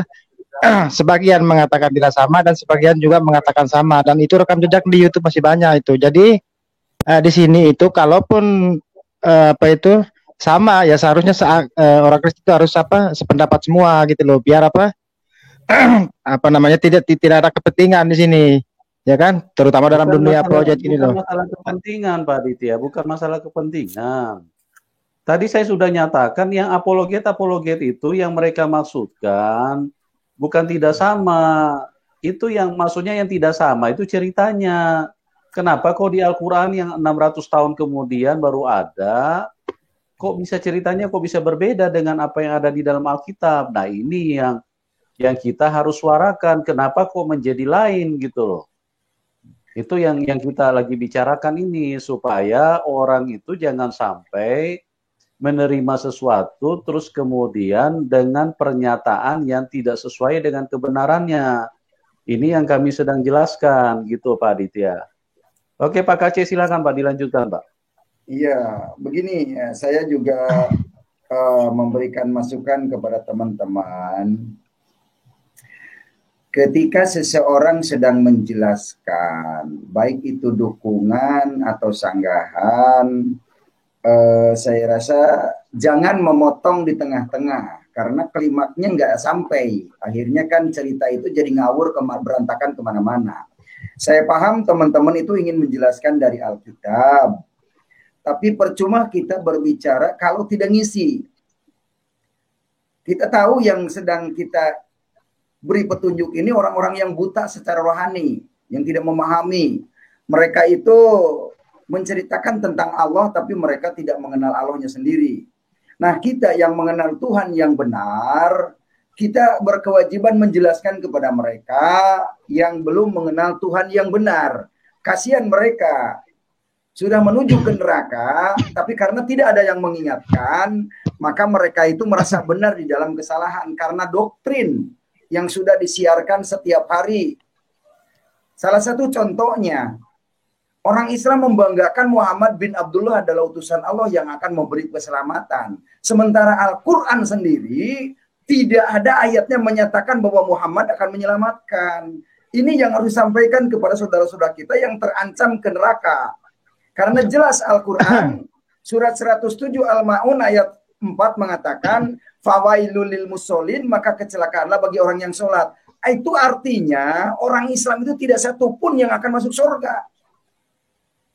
Salah. Tidak ada ayatnya. Bukan begitu. Begini Pak Aceh, sabar, tahan. Nah, soalnya salah. Masa saya diam kalau Pak Aceh bukan salah. Itu ayat itu kemana arahnya? Silakan kalau mau menanggapi arahnya kemana itu orang sholat akan celaka. Adakah ayatnya orang sholat akan masuk surga? Silakan Anda kalau memang nyanggah. Begitu ya. Begini Pak Kace, oke kita mulai dari awal tadi ya. Pak Kace mengatakan bahwasanya Islam itu datang belakangan. Ujuk-ujuk kok Yesus tidak pernah orang yang diserupakan kan gitu kan. Tetapi perlu diingat sebentar. Jangan mengarang bebas di sini. Bukan mengarang bebas. Saya itu nggak ngomong seperti itu, lalu Anda ngomong seperti itu kan nggak nyambung gitu loh. Saya mengatakan bahwa orang sholat menurut Al-Quran akan celaka. Anda harus menyanggah di mana ayatnya orang sholat akan masuk surga. Sudah jelas gitu loh diangkat sebentar. Kan sudah jelas gitu. Sering diangkat sama Pak Kace ayat itu kan. Sesungguhnya sholat itu mendirikan tiang agama. Kan Pak Kace sendiri yang gembar-gemborkan itu kan. Kecelakaan dari mana kalau mendirikan tiang agama? Nah, terus yang kedua, sholat itu untuk mengingat Allah. Itu jelas kan? Ketika seseorang itu mengingat Allah maka akan selamat kan? Nah, terus yang ketiga, sholat itu menghindari manusia dari perbuatan keji dan mungkar. Dan itu ada di Al-Quran.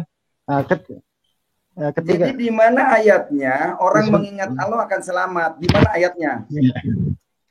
Sebentar, saya cari dulu, saya cari ayat. Anda jangan berbicara ini mengarang bebas di sini seolah-olah benar gitu. Ada ayat, bentar saya cari. Silakan ngomong dulu, saya cari.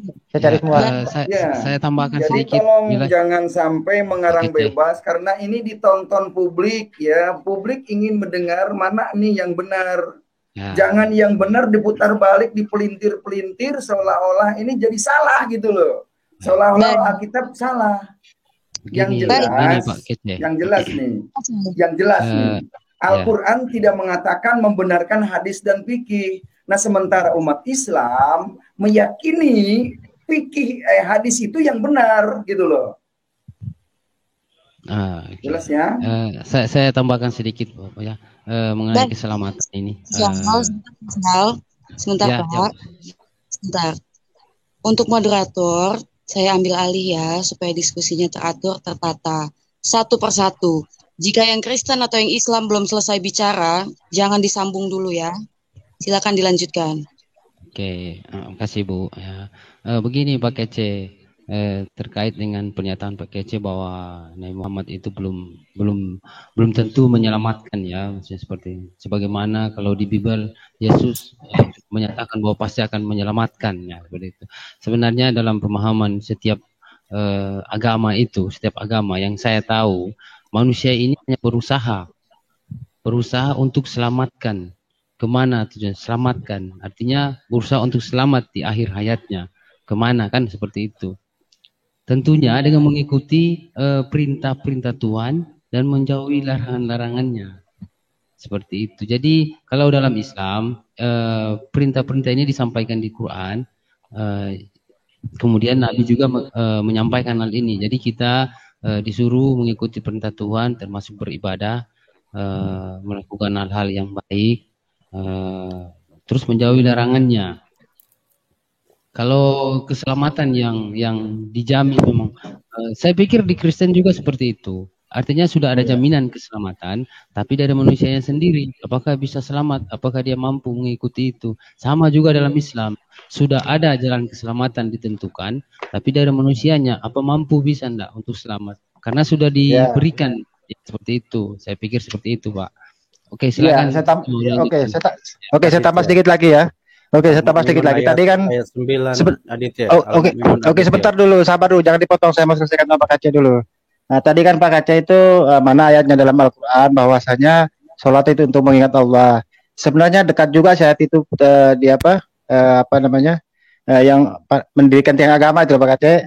Nah, itu kan terletak di Quran surat Toha ayat 14. Itu jelas sekali dikatakan itu Pak Kace ya. Itu satu. Ya kan? Jadi artinya ketika seorang hamba mengingat Allah maka otomatis akan bisa selamat. Karena apa? Ya mengingat 5 kali sehari, belum lagi sunnahnya gitu loh. Ya kan? Nah, karena apa? Salat itu pada dasarnya juga menghindari manusia dari perbuatan keji dan mungkar, ya kan? Artinya apa? Salat itu ya bisa menjaga hubungan hablum minan nasnya itu loh kepada sesama manusia gitu loh kan? Karena memang dalam Islam itu ditekankan jadi suruh berbuat baik gitu loh. Ya itulah Islam, logis. Jadi tidak ujuk-ujuk apa Tuhan mati ditebus asal percaya selamat, ya tidak seperti itu konsep keselamatan dalam Islam itu. Makanya konsep sebentar konsep jangan bicara literatur kita. Kamu yang kamu bacakan itu Quran, jadi jangan nyambung ke kita supaya tidak ada ribut.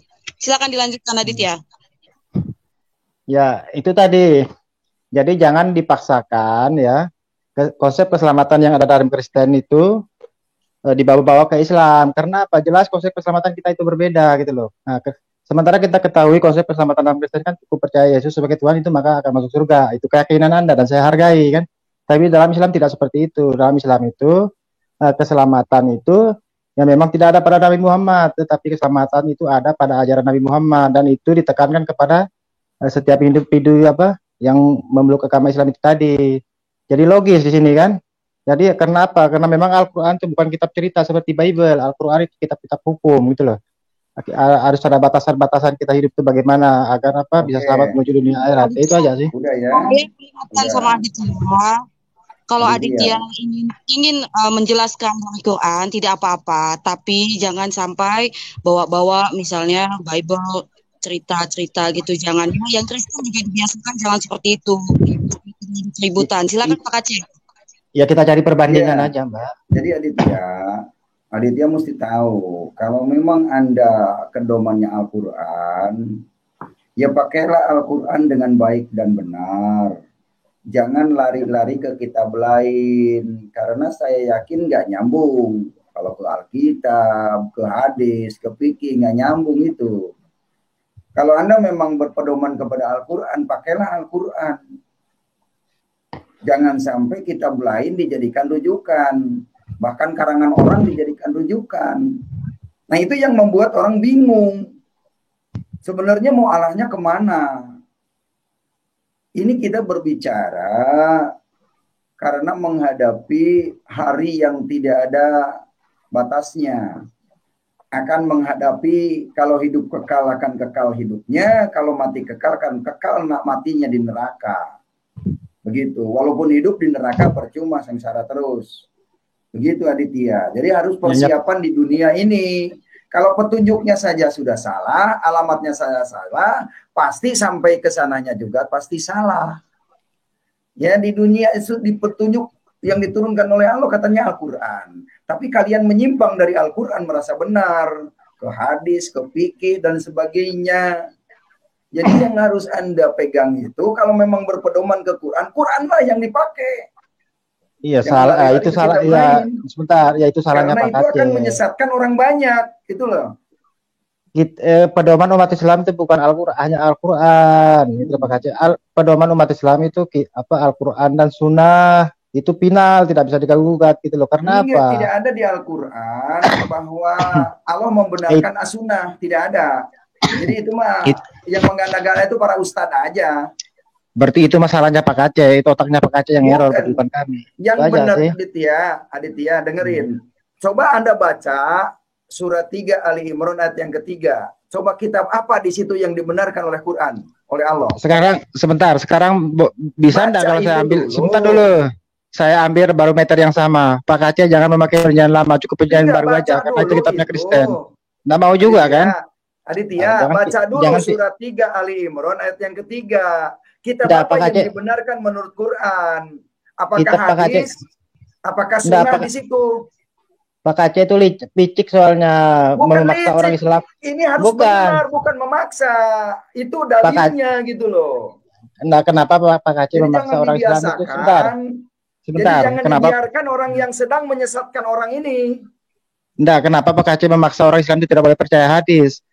Ruang Pak Aceh itu apa? Gitu loh. Ya itu masalah Anda. Perkataan kamu jangan memframing bahwa saya melarang percaya hadis, bukan. Tidak ada ayatnya di Al-Quran yang memerintahkan harus percaya hadis. Justru Al-Quran memerintahkan manusia harus percaya Taurat dan Injil, gitu loh. Berarti Pak Aceh kurang baca-baca berarti Pak Aceh itu. Oke, enggak, sudah stop ya, stop. Kalau saya tidak stop nanti jadi ribut berkepanjangan, tidak baik juga, tidak enak didengar. Oke, Aditya stop dulu ya. Dilanjutkan yang lainnya, silakan. Siapa yang belum tadi? Saya boleh? Silakan Pak. Ya, saya mau kasih tanggapan sedikit tadi tentang pertanyaan Syal atau Aditya ya. Tadi tentang Bible memberikan konsep ketuhanan yang berbeda dengan Al-Quran. Oke, saya mau bahas soal itu dulu. Nah, ini kalau misalnya kita mau membahas ini, itu harus lihat dulu nih, apa yang mau dijadikan dasar patokannya. A berbeda ke B, atau B berbeda ke A. Gitu loh. Anggap saja misalnya kita semua yang ada di sini, misalnya ya, kita semua yang ada di sini itu adalah ateis. Tidak ada yang percaya Islam, tidak ada yang percaya Kristen. Anggap saja seperti itu. Lalu kita diperhadapkan pada Alkitab. Kita ketemu sama Alkitab. Terus, habis itu kita diperhadapkan lagi dengan Al-Quran. Terus yang jadi pertanyaan sekarang, Bible yang berbeda dengan Al-Quran atau Al-Quran yang berbeda dengan Bible? Dari sudut pandang seorang ateis, setiap orang ateis akan berkata bahwa Al-Quran yang berbeda dari Bible. Kenapa? Karena Al-Quran sendiri baru muncul setelah Alkitab ada. Jadi, Al-Quran yang menyontek Alkitab atau Alkitab yang menyontek Al-Quran. Makanya ada banyak timbul perbedaan kronologis waktu tentang kisah-kisah yang terjadi baik di Al-Quran maupun di Alkitab. Banyak kisah yang terjadi di Al-Quran itu sangat rusak kronologis waktunya jika dicocokkan dengan Alkitab. Para penonton live streaming Pak Yusuf perlu tahu bahwa satu-satunya kitab di seluruh dunia yang memiliki bukti sejarah dan memiliki salinan lebih dari 6.000 lembar salinan ya, itu hanya Alkitab. Dan satu-satunya buku yang dicetak lebih dari 2 juta hingga 3 juta lembar sejak pertama kali ditemukannya alat cetak hanya Alkitab. Satu-satunya buku yang diterjemahkan ke dalam seluruh bahasa di seluruh dunia adalah Alkitab. Lebih dari 2.000 bahasa. Bahkan ke bahasa daerah hanya Alkitab. Pertanyaannya, jika Anda semua adalah seorang ateis, Alkitab yang menyontek Al-Quran atau Al-Quran yang menyontek Alkitab? Jawabannya kita tanggapi sudah itu ya. Begini jangan dipotong. Saya belum selesai bicara. Jadi kesimpulannya sudah jelas Al-Quran yang menyontek Alkitab. Satu. Terus yang kedua, apa makna dari sempurna?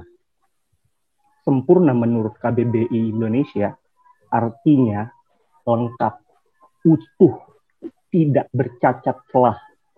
Lengkap, utuh, tidak cacat. Manusia kalau cacat, salah satu anggota tubuhnya kurang dong. Pertanyaannya tentang sempurna ini, kalau dikatakan Islam dan Al-Quran adalah penyempurna agama sebelumnya, kenapa Al-Quran masih butuh sunnah dan hadis? Masih butuh kitab lain untuk menjelaskan tentang isinya. Sedangkan Al-Quran dituntut untuk menyempurnakan agama-agama dan kitab-kitab sebelumnya. Masuk akal nggak secara logika? Nggak masuk akal dong. Yang namanya sempurna itu udah utuh, nggak butuh tambahan apapun. Kalau Al-Quran masih butuh kitab lain di luar Al-Quran, itu namanya bukan sempurna, tapi namanya cacat. Sampai di sini semuanya pasti paham ya. Dan yang terakhir, saya mau menjelaskan bahwa terima kasih buat kesaksian yang diberikan sama Pak Rohman. Pak Rohman, seluruh orang percaya di seluruh Indonesia, di seluruh dunia, selalu mendoakan Pak Rohman supaya terus kuat di dalam Kristus untuk menyatakan kasih-Nya, untuk menyatakan bahwa Yesus Kristus adalah Tuhan dan satu-satunya juru selamat yang hidup. Dan setiap orang yang mendengar kesaksian Pak Rohman akan menyebut bahwa Yesus Kristus adalah Tuhan dan juru selamat yang hidup. Pak Rohman jangan takut untuk terus memberitakan keselamatan, untuk terus memberikan kesaksian, karena itu akan menjadi kekuatan bagi setiap orang percaya untuk terus memberitakan Injil, dan Pak Rohman pasti selalu dilindungi dan terus diberkati sama Tuhan Yesus yang akan selalu menyertai Pak Rohman. Mungkin paling itu saja sih. Pak Rohman jangan takut, jangan takut, maju terus. Pak Rohman terus memberitakan kesaksian. Jangan takut dengan ancaman-ancaman omong kosong. Thank you. Siapa juga yang ngancam? Terima kasih Pak Aditya. Tolong yang sopan ya. Nanti saya mute loh. Saya sapa dulu di sini Pak Wan. Selamat malam Pak Wan. Selamat malam. Selamat malam Pak Wan. Silakan siapa yang ingin bergantian berdiskusi dengan Muslim Pak Wan. Aditya stop dulu gantian ya Aditya ya. Silakan Pak. Dit, aku ini aja, numpangin aja. Dit, minta kontaknya Dit, nanti di private. Ya sebentar, enggak. Ya oke, ditanggapi dulu tadi katanya. Iya. Ya nanti saya kasih satu lah. Sel juga ya. Minta Stop kontaknya dulu. Sel ya. Ya. Siap. Di private. Ya, nanti nanti di channel Muslim aja lah. Al-Quran yang ini apa? Kalau misalnya Al-Quran itu sudah sempurna, kenapa harus ada yang lain hadis? Nah, saya analogikan kayak gini, Bang. Kalau ada suatu buku mata pelajaran, terus kita masuk ke dalam itu ada contoh-contohnya. Kalau kita nggak tahu belajarnya dari mana, kita pasti buat oret-oretan pendukung atau kita cari rumus-rumusnya. Itu kalau di dalam Al-Quran itu tanda-tanda, Caan, kalau misalnya tidak ada yang kurang jelas, bagi yang tahu iya jelas, nggak perlu yang lain. Tapi kalau orang-orang yang nggak sampai ke sana ilmunya, ya kita cari pendukung. Ya pendukung yang bahasanya yang ini, yang dimengerti, yang baru belajar ataupun apa. Kalau para ulama yang memang sudah mengerti nggak butuh ataupun apa, dihafalkan itu, Bang. Itu kalau saya simpel aja. Ya. Dan yang pasti di dalam Al-Quran juga menyeru untuk mengikuti Rasul. Tidak mengatakan hadis. Hadis itu bahasa ini, bahasa manusia. Pendukung untuk kita belajar ke sana. Ya, oke, sebentar, saya tambah sedikit ya, soalnya ini menyangkut agama saya kan. Ini kan, iya sebentar, nanti moderator yang kasih waktu. Sebentar Aditya. Sama juga kalau teman tadi menganalogi mengoreksi Al-Quran seperti apa. Ya sama di dalam ini ajaran di ini di Kristen itu nggak ada dikatakan Injil dari Yesus sendiri. Maksudnya Alkitab gabung perjanjian lama dengan perjanjian baru. Nggak ada ajaran Kristen disampaikan Yesus, nggak ada. Itu aja Bang, silakan. Oke, thank you. Yang pertama ya. Terima kasih Bang Wan. Nah, sekarang saya menanggapi Bang Wan. Ini yang membuat pagedru, yang membuat tidak nyambung. Islam membawa kepada agama, mempertahankan agama. Sedangkan Kristen menceritakan tentang orang yang membawa kepada Tuhan. Nah, ini yang membuat jadi perselisihannya. Islam bertujuan membanggakan agama, meninggikan agama agar banyak pengikutnya dan banyak juga yang dikorbankan. Sementara Kristen mengenalkan Tuhan ini yang benar. Begitu. Sementara di Islam tidak satupun orang bisa menjelaskan tentang Allah yang dia sembah. Ini masalahnya. Tapi ngeyel merasa paling benar. Nah ini ngeyel ini yang membuat jadi perselisihan di antara kita. Tapi kalau sudah sadar sih ya puji Tuhan lah. Kalau sudah mendengar ini ada yang sadar dibaptis. Kalau tanpa baptisan firman Tuhan tidak bisa dimengerti oleh orang-orang yang hatinya kotor. Karena Tuhan tidak mau dengan orang yang kotor. Kalau mau mengerti firman Tuhan, sucikan hatimu dulu. Jangan membawa-bawa agama. Karena agama itu miliknya orang Arab. Agama itu perangkat untuk mendapatkan devisa negara. Kalau pengen jelas mah, kenapa Anda membisu di situ? Oke, Pak Aceh, giliran saya Pak Aceh. Begini Pak Aceh. Paham ya? Tadi Pak Aceh mengatakan bahwasanya dalam Al-Quran itu tidak ada rujukan untuk memakai hadis tadi katakan. Sementara Al-Quran sendiri di Quran surat Ali Imran ayat 32 itu jelas sekali dikatakan, kan? Bacakan coba, bacakan. Ya. Jelasnya gimana? Jelas gimana? Ya. Artinya begini Pak Aceh. Jadi begini, nanti saya sambung semua nanti itu tadi katakanlah taatilah Allah dan Rasulnya, kan? Jika kamu berpaling maka sesungguhnya Allah tidak menyukai orang-orang kafir. Itu jelas dikatakan disuruh taati Allah dan Rasulnya. Ya kan, siapa Rasulnya? Nabinya aja. Itu jelas. Iya.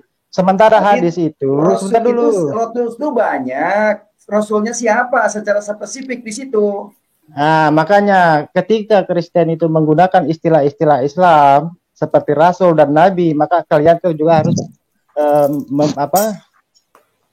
memanai arti Rasul itu yang sebenarnya, jangan Kalau di Alkitab, sebentar dulu, dengar dulu, sabar. Udah jelas, jadi jangan muter-muter kamu di dakwah di sini. Dah, sebentar. Kalau Rasul, sebentar dulu, saya selesaikan dulu. Namanya juga diskusi, bukan dakwah, gitu loh. Ya, saya selesaikan. Rasul itu kan jelas dalam Islam pengertiannya itu bahwasanya seorang manusia mendapat petunjuk dari Tuhannya, mendapat firman dari Tuhan, mendapat ayat-ayat Al-Qur'an dari Tuhannya, itu didapat untuk dirinya sendiri, untuk keluarganya, dan juga disebarkan untuk semua umat. Itu Rasul. Nah, beda dengan Nabi. Kalau Nabi itu mendapat wahyu untuk dirinya dan hanya untuk kepada kaumnya saja. Itu bedanya. Terus yang kedua, tadi kan Bapak tadi itu mengatakan bahwasanya Al-Quran itu datang belakangan. Standar kebenaran menurut mereka tuh yang tertua yang benar, katanya kan seperti itu kan. Nah, kalau Anda memakai standar itu, bahwasanya Al-Quran itu datang belakangan, maka dianggap tidak benar, berarti Anda juga harus mengatakan kitab Anda juga tidak benar. Kenapa? Karena ada kitab yang lebih tua lagi, yaitu kitab Tauratnya orang Yahudi, lebih tua daripada kitab Anda. Nah, kalau Anda memakai standar itu, berarti kitab Anda juga tidak benar. Itu satu. Ya kan? Nah, terus yang lainnya tadi, ya jelas lah panutan manusia itu ya jelas diberi contoh oleh Nabi, karena Nabi seorang manusia gitu loh. Masa kita mau memberi sesuatu panduan itu kita memakai media yang lain itu kan aneh gitu loh.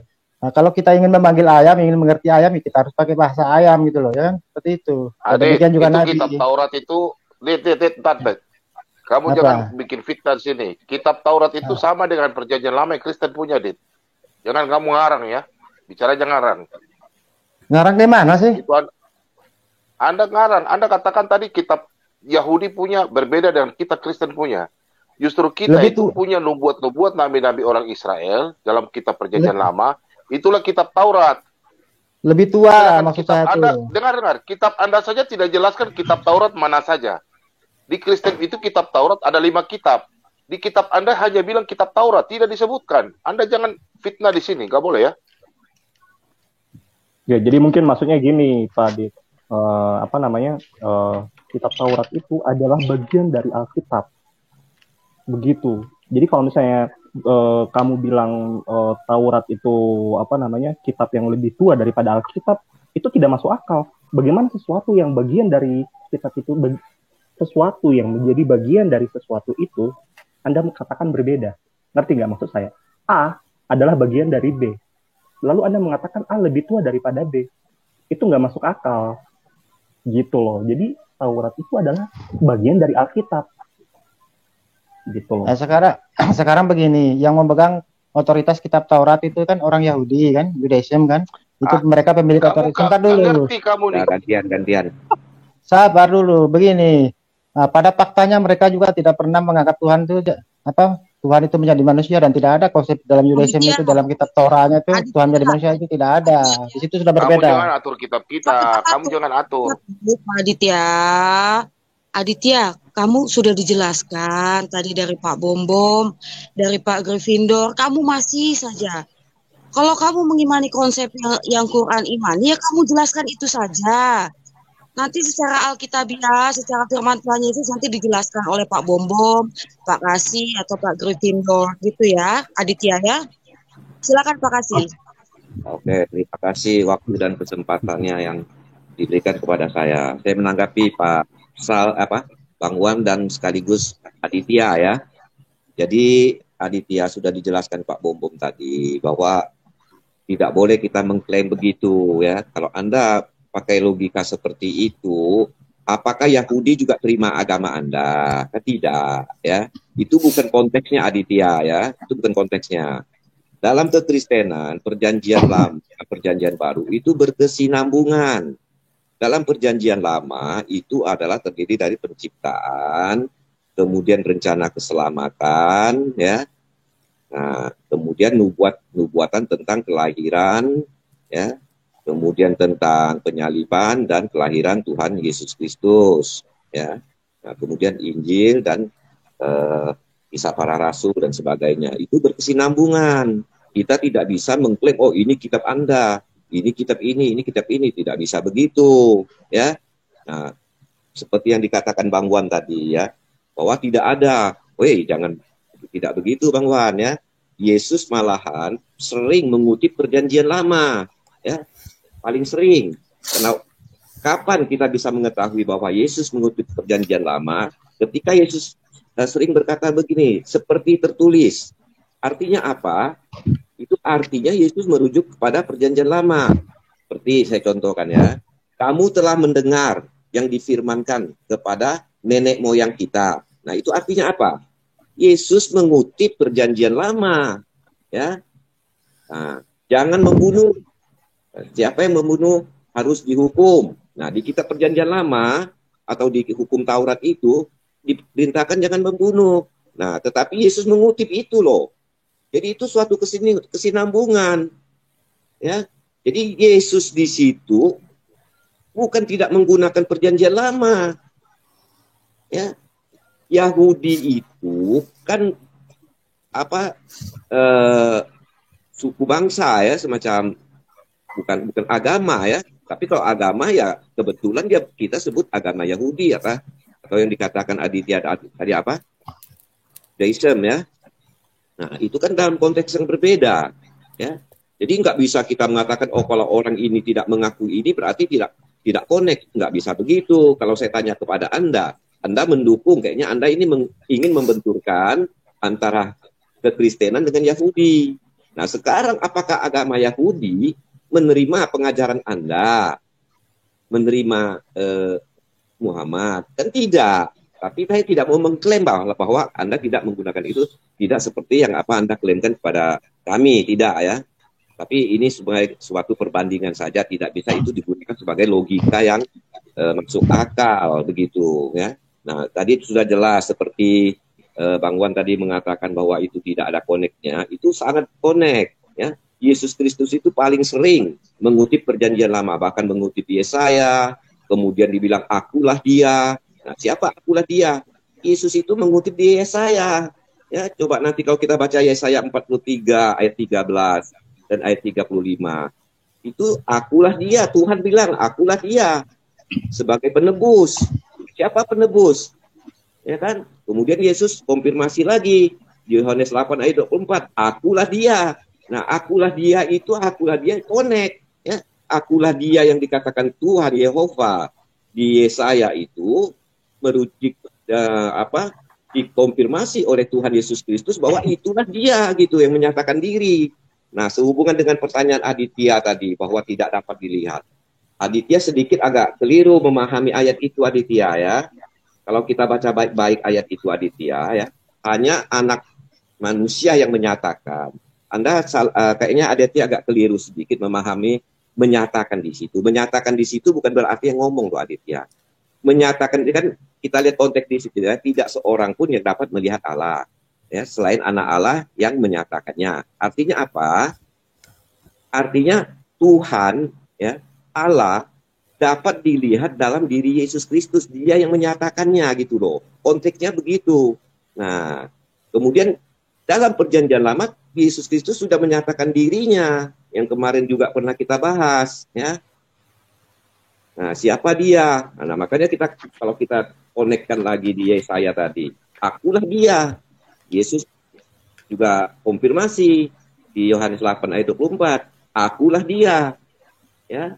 Yang di Yesaya itu mengatakan sebagai penebus dan akulah dia. Kemudian Yesus Kristus di perjanjian baru juga menyatakan akulah dia. Ya. Kalau tidak percaya akan mati dalam dosamu. Nah, begitu Aditya ya. Jadi Bang Wan, jadi bukan tidak ada connect-nya Bang Wan ya. Yesus Kristus bukan hanya Yesus Kristus ya, bahkan Yohanes Pembaptis, yang lain-lain itu semua mengutip perjanjian lama seperti Yohanes Pembaptis ya. Dia yang membuka jalan untuk membaptis Tuhan Yesus Kristus. Nah, itu sudah jelas, itu ada di Yesaya juga. Ya, ada nubuatannya bahwa dia yang akan membuka jalan untuk Tuhan. Begitu loh. Jadi saya katakan sekali lagi kalau Aditya membandingkan apple to apple seperti itu yang Aditya ya agak keliru Aditya ya. Jadi perjanjian lama itu bukan kitab orang Yahudi ya. Itu kami sebagai Kristen itu meyakini ya, dan itu sudah dinubuatkan, sudah digenapi oleh Tuhan Yesus Kristus. Kalau tidak ada perjanjian lama justru tidak tidak akan berfungsi dengan baik. Rencana keselamatan justru tidak akan jelas. Justru dengan ada perjanjian lama, ya, itu rencana keselamatan, nubuatan itu jelas, terang benderang, menuju kepada satu sosok nama, yaitu Tuhan Yesus Kristus. Kan begitu. Terima Tapi kasih. kan Saya kira gitu, Bentar, Aditya. Oke. Waktu saya kembalikan dulu ke Aubrey. Silakan Aubrey. Stop dulu ya. Nah, Baik, silakan terima Aubrey. kasih. Saya sudah selesai Aubrey. Baik, Pak kasih. Terima kasih, Pak. Bang Wan, silakan Bang. Ingin menambahkan? Bang Sal aja. Silakan Sal. Baik, silakan Pak. Oke, terima kasih. Saya pikir untuk perbedaan-perbedaan kita ya, Islam dan Kristen ini sebenarnya sih kalau menurut saya pribadi ini anugerah sih buat kita. Kalau kita mau menyamakan ini nggak bisa, karena mohon maaf ya, dalam Islam sendiri dinyatakan kepada kita bahwa orang-orang yang mempercayai yang berbeda dengan kita, saya tidak mau sebutkan kafir atau apa karena kan ini diskusi. Jadi di situ dinyatakan, Allah menyatakan bahwa mereka sudah tidak bisa menerima, mereka buta hatinya, kecuali dengan izin Allah. Hanya Allah yang dapat memberikan hidayah kepada mereka. Seperti itu kalau di Al-Quran. Jadi ketika umat Islam menyampaikan hal-hal yang berhubungan, ini secara spesifik saya sampaikan tentang ketuhanan, konsep ketuhanan yang di Al-Quran tidak ada penjelmaan atau anak Tuhan. Nah, di Al-Quran itu tidak disetujui.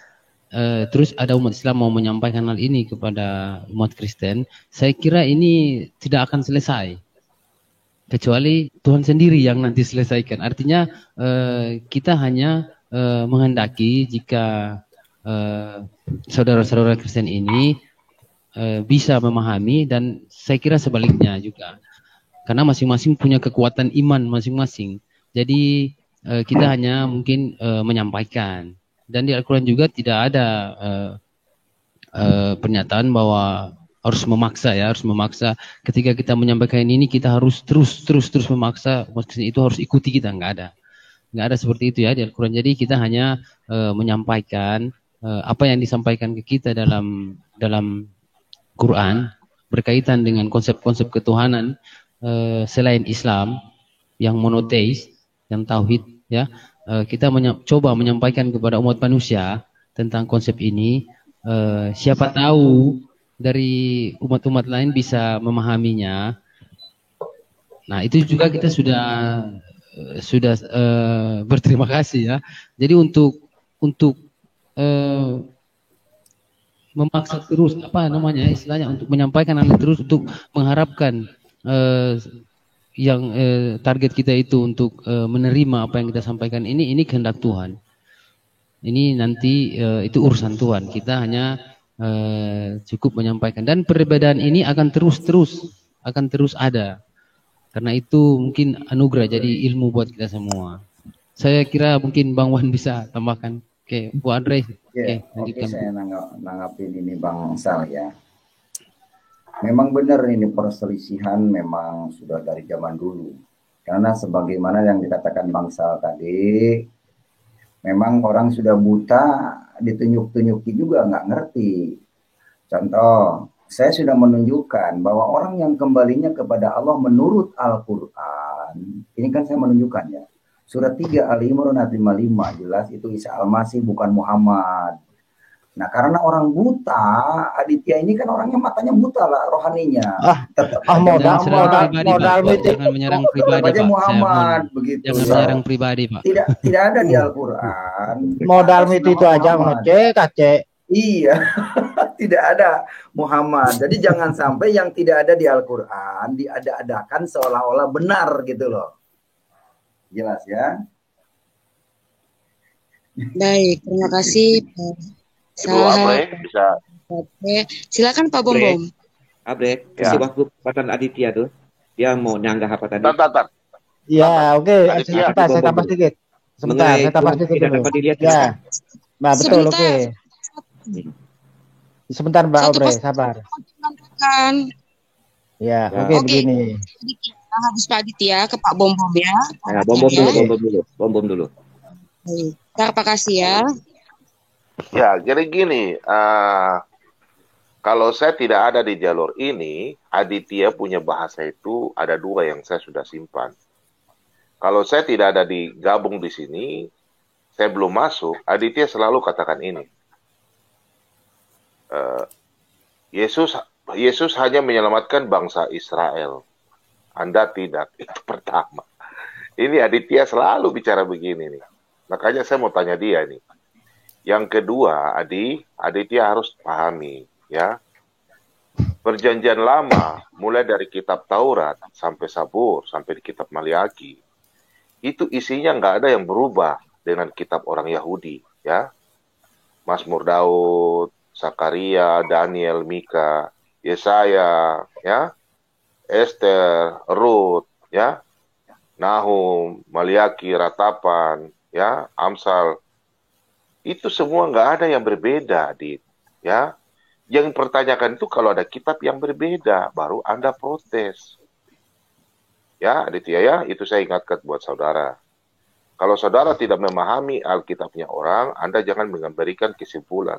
Nanti Anda diketahuin orang. Ini yang dengar banyak ini loh.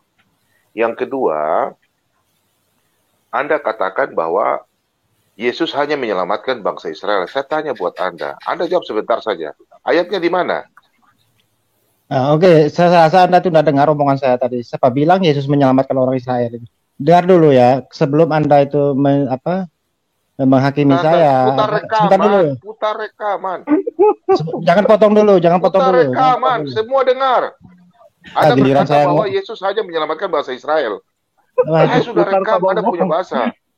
Hantam, Pak, hantam. Mbak, silakan balik rekaman. Sebentar dulu, saya kasih kesempatan saya ngomong.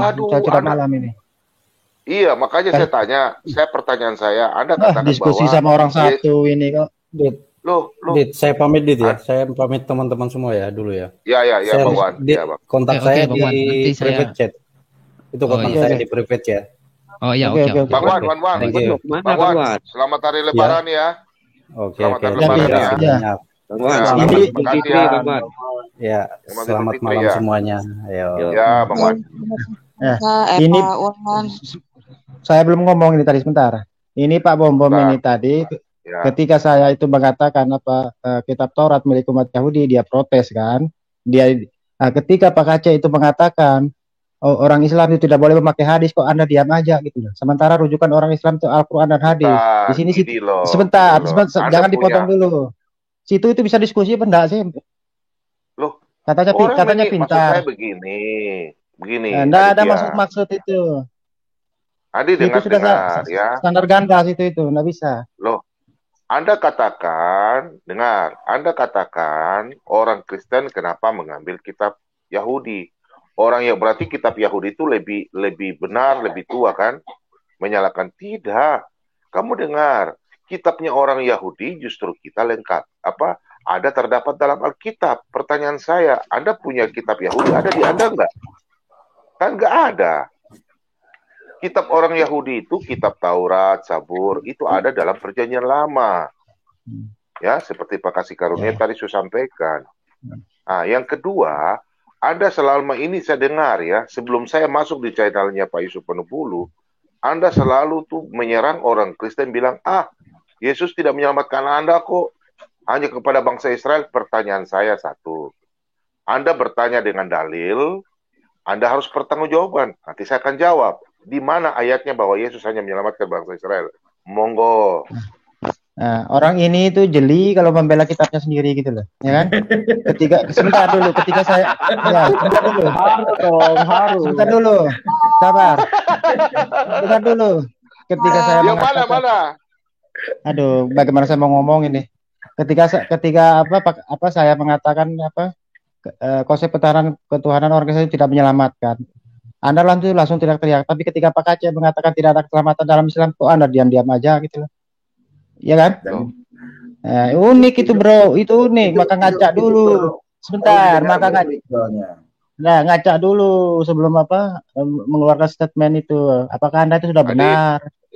Adik, sabar dulu. Kamu bilang ngacak. Kamu lihat profil saya masih ganteng daripada kamu. Coba lihat profil saya. Jangan dilakukan. Ayo, buka kamera sudah. Ayo, sama buka kamera. Makanya mana buka situ, pengen lihat saya. Buka, Aditya buka. Aditya. Sebentar ya, kembali lagi ke tadi pertanyaan yang Pak Bom tadi. Supaya diskusinya elegan gitu. Ya. Oke, ini makanya kenapa saya jawab demikian, kan tadi ada yang mengatakan ya Al-Quran itu kan datang belakangan, ujuk-ujuk datang belakangan, kok semua mengaku komplain merasa paling benar, katanya dia kan memakai standar tuh yang lebih tua tuh yang benar. Nah, makanya apakah salah saya mengatakan tapi orang Yahudi itu lebih tua kan? Nah, terus yang kedua itu Pak Aceh kan bilang orang Islam itu rujukan Al-Quran, kenapa harus pakai hadis? Nah, itu sudah kesalahan di situ tuh. Karena apa? Karena sudah jelas itu dalam Islam itu Al-Quran dan hadis. Jadi begini, Aditya. Nah, itu makanya kita pakai standar yang sama sebelum Anda mengeluarkan pernyataan. Pikirkan diri Anda dulu gitu loh. Aditya begini, Aditya. Saya nggak pernah berbicara mengenai Al-Quran karena saya dari kecil dibaptis dan saya orang Kristen, ya, pengikut Kristus. Ini perbedaannya saya dengan Pak Muhammad Kaceh. Pak Muhammad Kaceh ini murtadid. Nah, itu harus Anda mengambil kesimpulan di situ ya. Anda tidak boleh pakai nalar otak Anda yang salah-salah. Pak Muhammad Kaceh, dia dari kecil itu 36 tahun di seberang. Dia baru dibaptis. Baru mengenal Yesus. Jadi kalau Anda bertanya tentang Alkitabiah, sebanyak-banyaknya, jelas ilmunya Pak Kaceh tidak seperti Bom. Ya, karena Pak Kaceh itu ahlinya di bidang, dia punya bidang selama dia berapa tahun. Anda paham situ ya? Kemudian macam saya punya kitab, tidak mungkin Aditya mau ajar saya. Sedangkan sejarah-sejarah saja, Aditya nggak punya buku. Saya punya ada. Ya, jadi Aditya gini loh, kalau kita mau kritik seseorang, ntar dulu diam. Saya ini hanya mengkritik Anda karena Anda selalu masuk di Uti Watimena, terus di Sang Debater, terus masuk di mana ya? Selalu Anda katakan, ya, orang Kristen itu tidak diselamatkan karena Yesus hanya menyelamatkan, ya, bangsa Israel. Pertanyaan saya, sekarang saya ada ketemu Anda yang kedua kali, di mana ayatnya? Baru saya akan jawab. Silakan. Oke, saya tidak pernah mengatakan hal itu. Begini, apa namanya? Sebentar dulu. Oke, intinya saya ngomong dulu. Anda mengatakan tadi Pak Aceh itu paling lama di Islam, ya kan? Bahkan Pak Aceh itu paling lama di Arab Saudi. Maka standar Anda itu siapa yang paling lama itu yang paling pintar, itu kan tujuannya kan? Sekarang benar Pak Aceh itu lama. Sabar dulu, jangan dipotong, bro. Nah, Pak Aceh itu lama di Arab kan, maka Anda akan menganggap Pak Aceh itu lebih menguasai materi Islam. Onta aja lu lebih lama di Arab itu daripada Pak Aceh. Masih lama nontal. Maksud saya itu Muhammad Kaceh lebih pintar daripada saya. Telinga Anda itu bongkar. Jangan kupingnya dikorek dong. Saya bilang Pak Muhammad Kaceh lebih ahli daripada saya. Saya tidak pernah mengatakan Yesus menyelamatkan orang Yahudi. Ini Pak Bom lagi menjelaskan tentang pemahaman kitab masing-masing. Pak Muhammad Kaceh itu lebih lama memahami tentang Al-Quran. Makanya dia lebih fasih tentang Al-Quran. Apa ada jaminan? Enggak. Maksudnya gini Adit, loh. kamu sudah naik haji kan tidak, Adit? Saya tanya. Nggak bisa, standar itu nggak bisa dipakai. Nggak, Adit sudah pernah ke Mekah nggak? Menentukan standarnya. Domba aja lebih, apa namanya, onta aja lebih lama di Arab daripada Pak Aceh kok. Kamu bicara onta, belum pernah aja kamu lihat onta. Kemana? Boleh saya sedikit? Jadi gini Aditya, Pak, berbicara soal standar, kamu nggak bisa mengatakan bahwa Pak Bom nggak boleh pakai standar A. Kamu nggak bisa ngomong kalau saya nggak boleh pakai standar B. Nggak bisa kayak gitu. Karena ini kita berbicara masalah dua pemahaman yang berbeda. Kalau kita bicara dari satu pemahaman yang beda, dan dari semuanya bisa dijelaskan dengan kronologis dan dasar yang benar, secara logika yang benar, baru kita harus menggunakan standar yang sama. Tapi kalau berbicara kalau kamu harusnya pakai standar seperti ini untuk menjelaskan itu tidak bisa kayak gitu. Dan kamu nggak punya hak untuk melarang orang menggunakan standar yang mana. Ya, gitu, ya sama juga dengan halnya Pak Aceh. Pak Aceh tidak punya hak melarang kita pakai hadis, itu loh kan, sama kan? Poinnya di situ maksud saya itu. Cuma situ aja yang sebentar. Oke. Ibu Abre, saya punya belum selesai ya. Pak Bomo punya belum selesai. Tanya belum jawab. Oke. Sudah malam saya keluar. Saya klarifikasi Aditya, Muhammad KC tidak mengatakan melarang pakai hadis. Jadi ini memframing si Aditya membenturkan bahwa Muhammad KC ngomong melarang pakai hadis. Itu tahu kata itu. Jangan gitu dah Aditya, jangan fitnah lah. Saya tidak mengatakan seperti itu. Kalau memang Al-Quran sempurna, kenapa harus ada hadis kan seperti itu? Pertanyaan saya, bukan saya melarang nggak boleh pakai hadis. Ini menurut Al-Quran. Bahwa menurut Al-Quran yang dibenarkan oleh Allah itu adalah Taurat dan Injil, bukan hadis. Kan itu perkataan saya ya. Jangan diputar-balik kamu. Baik, sebentar supaya jangan ada keributan. Sudah malam saya mundur ya. Oke sudah ya. Baik. Minum kopi belum. Jangan kamu lari. Besok mampir lagi ya, Aditya. Masalah yang Tuhan tidak dapat dilihat itu kan belum selesai. Anda masih penasaran? Iya, itu.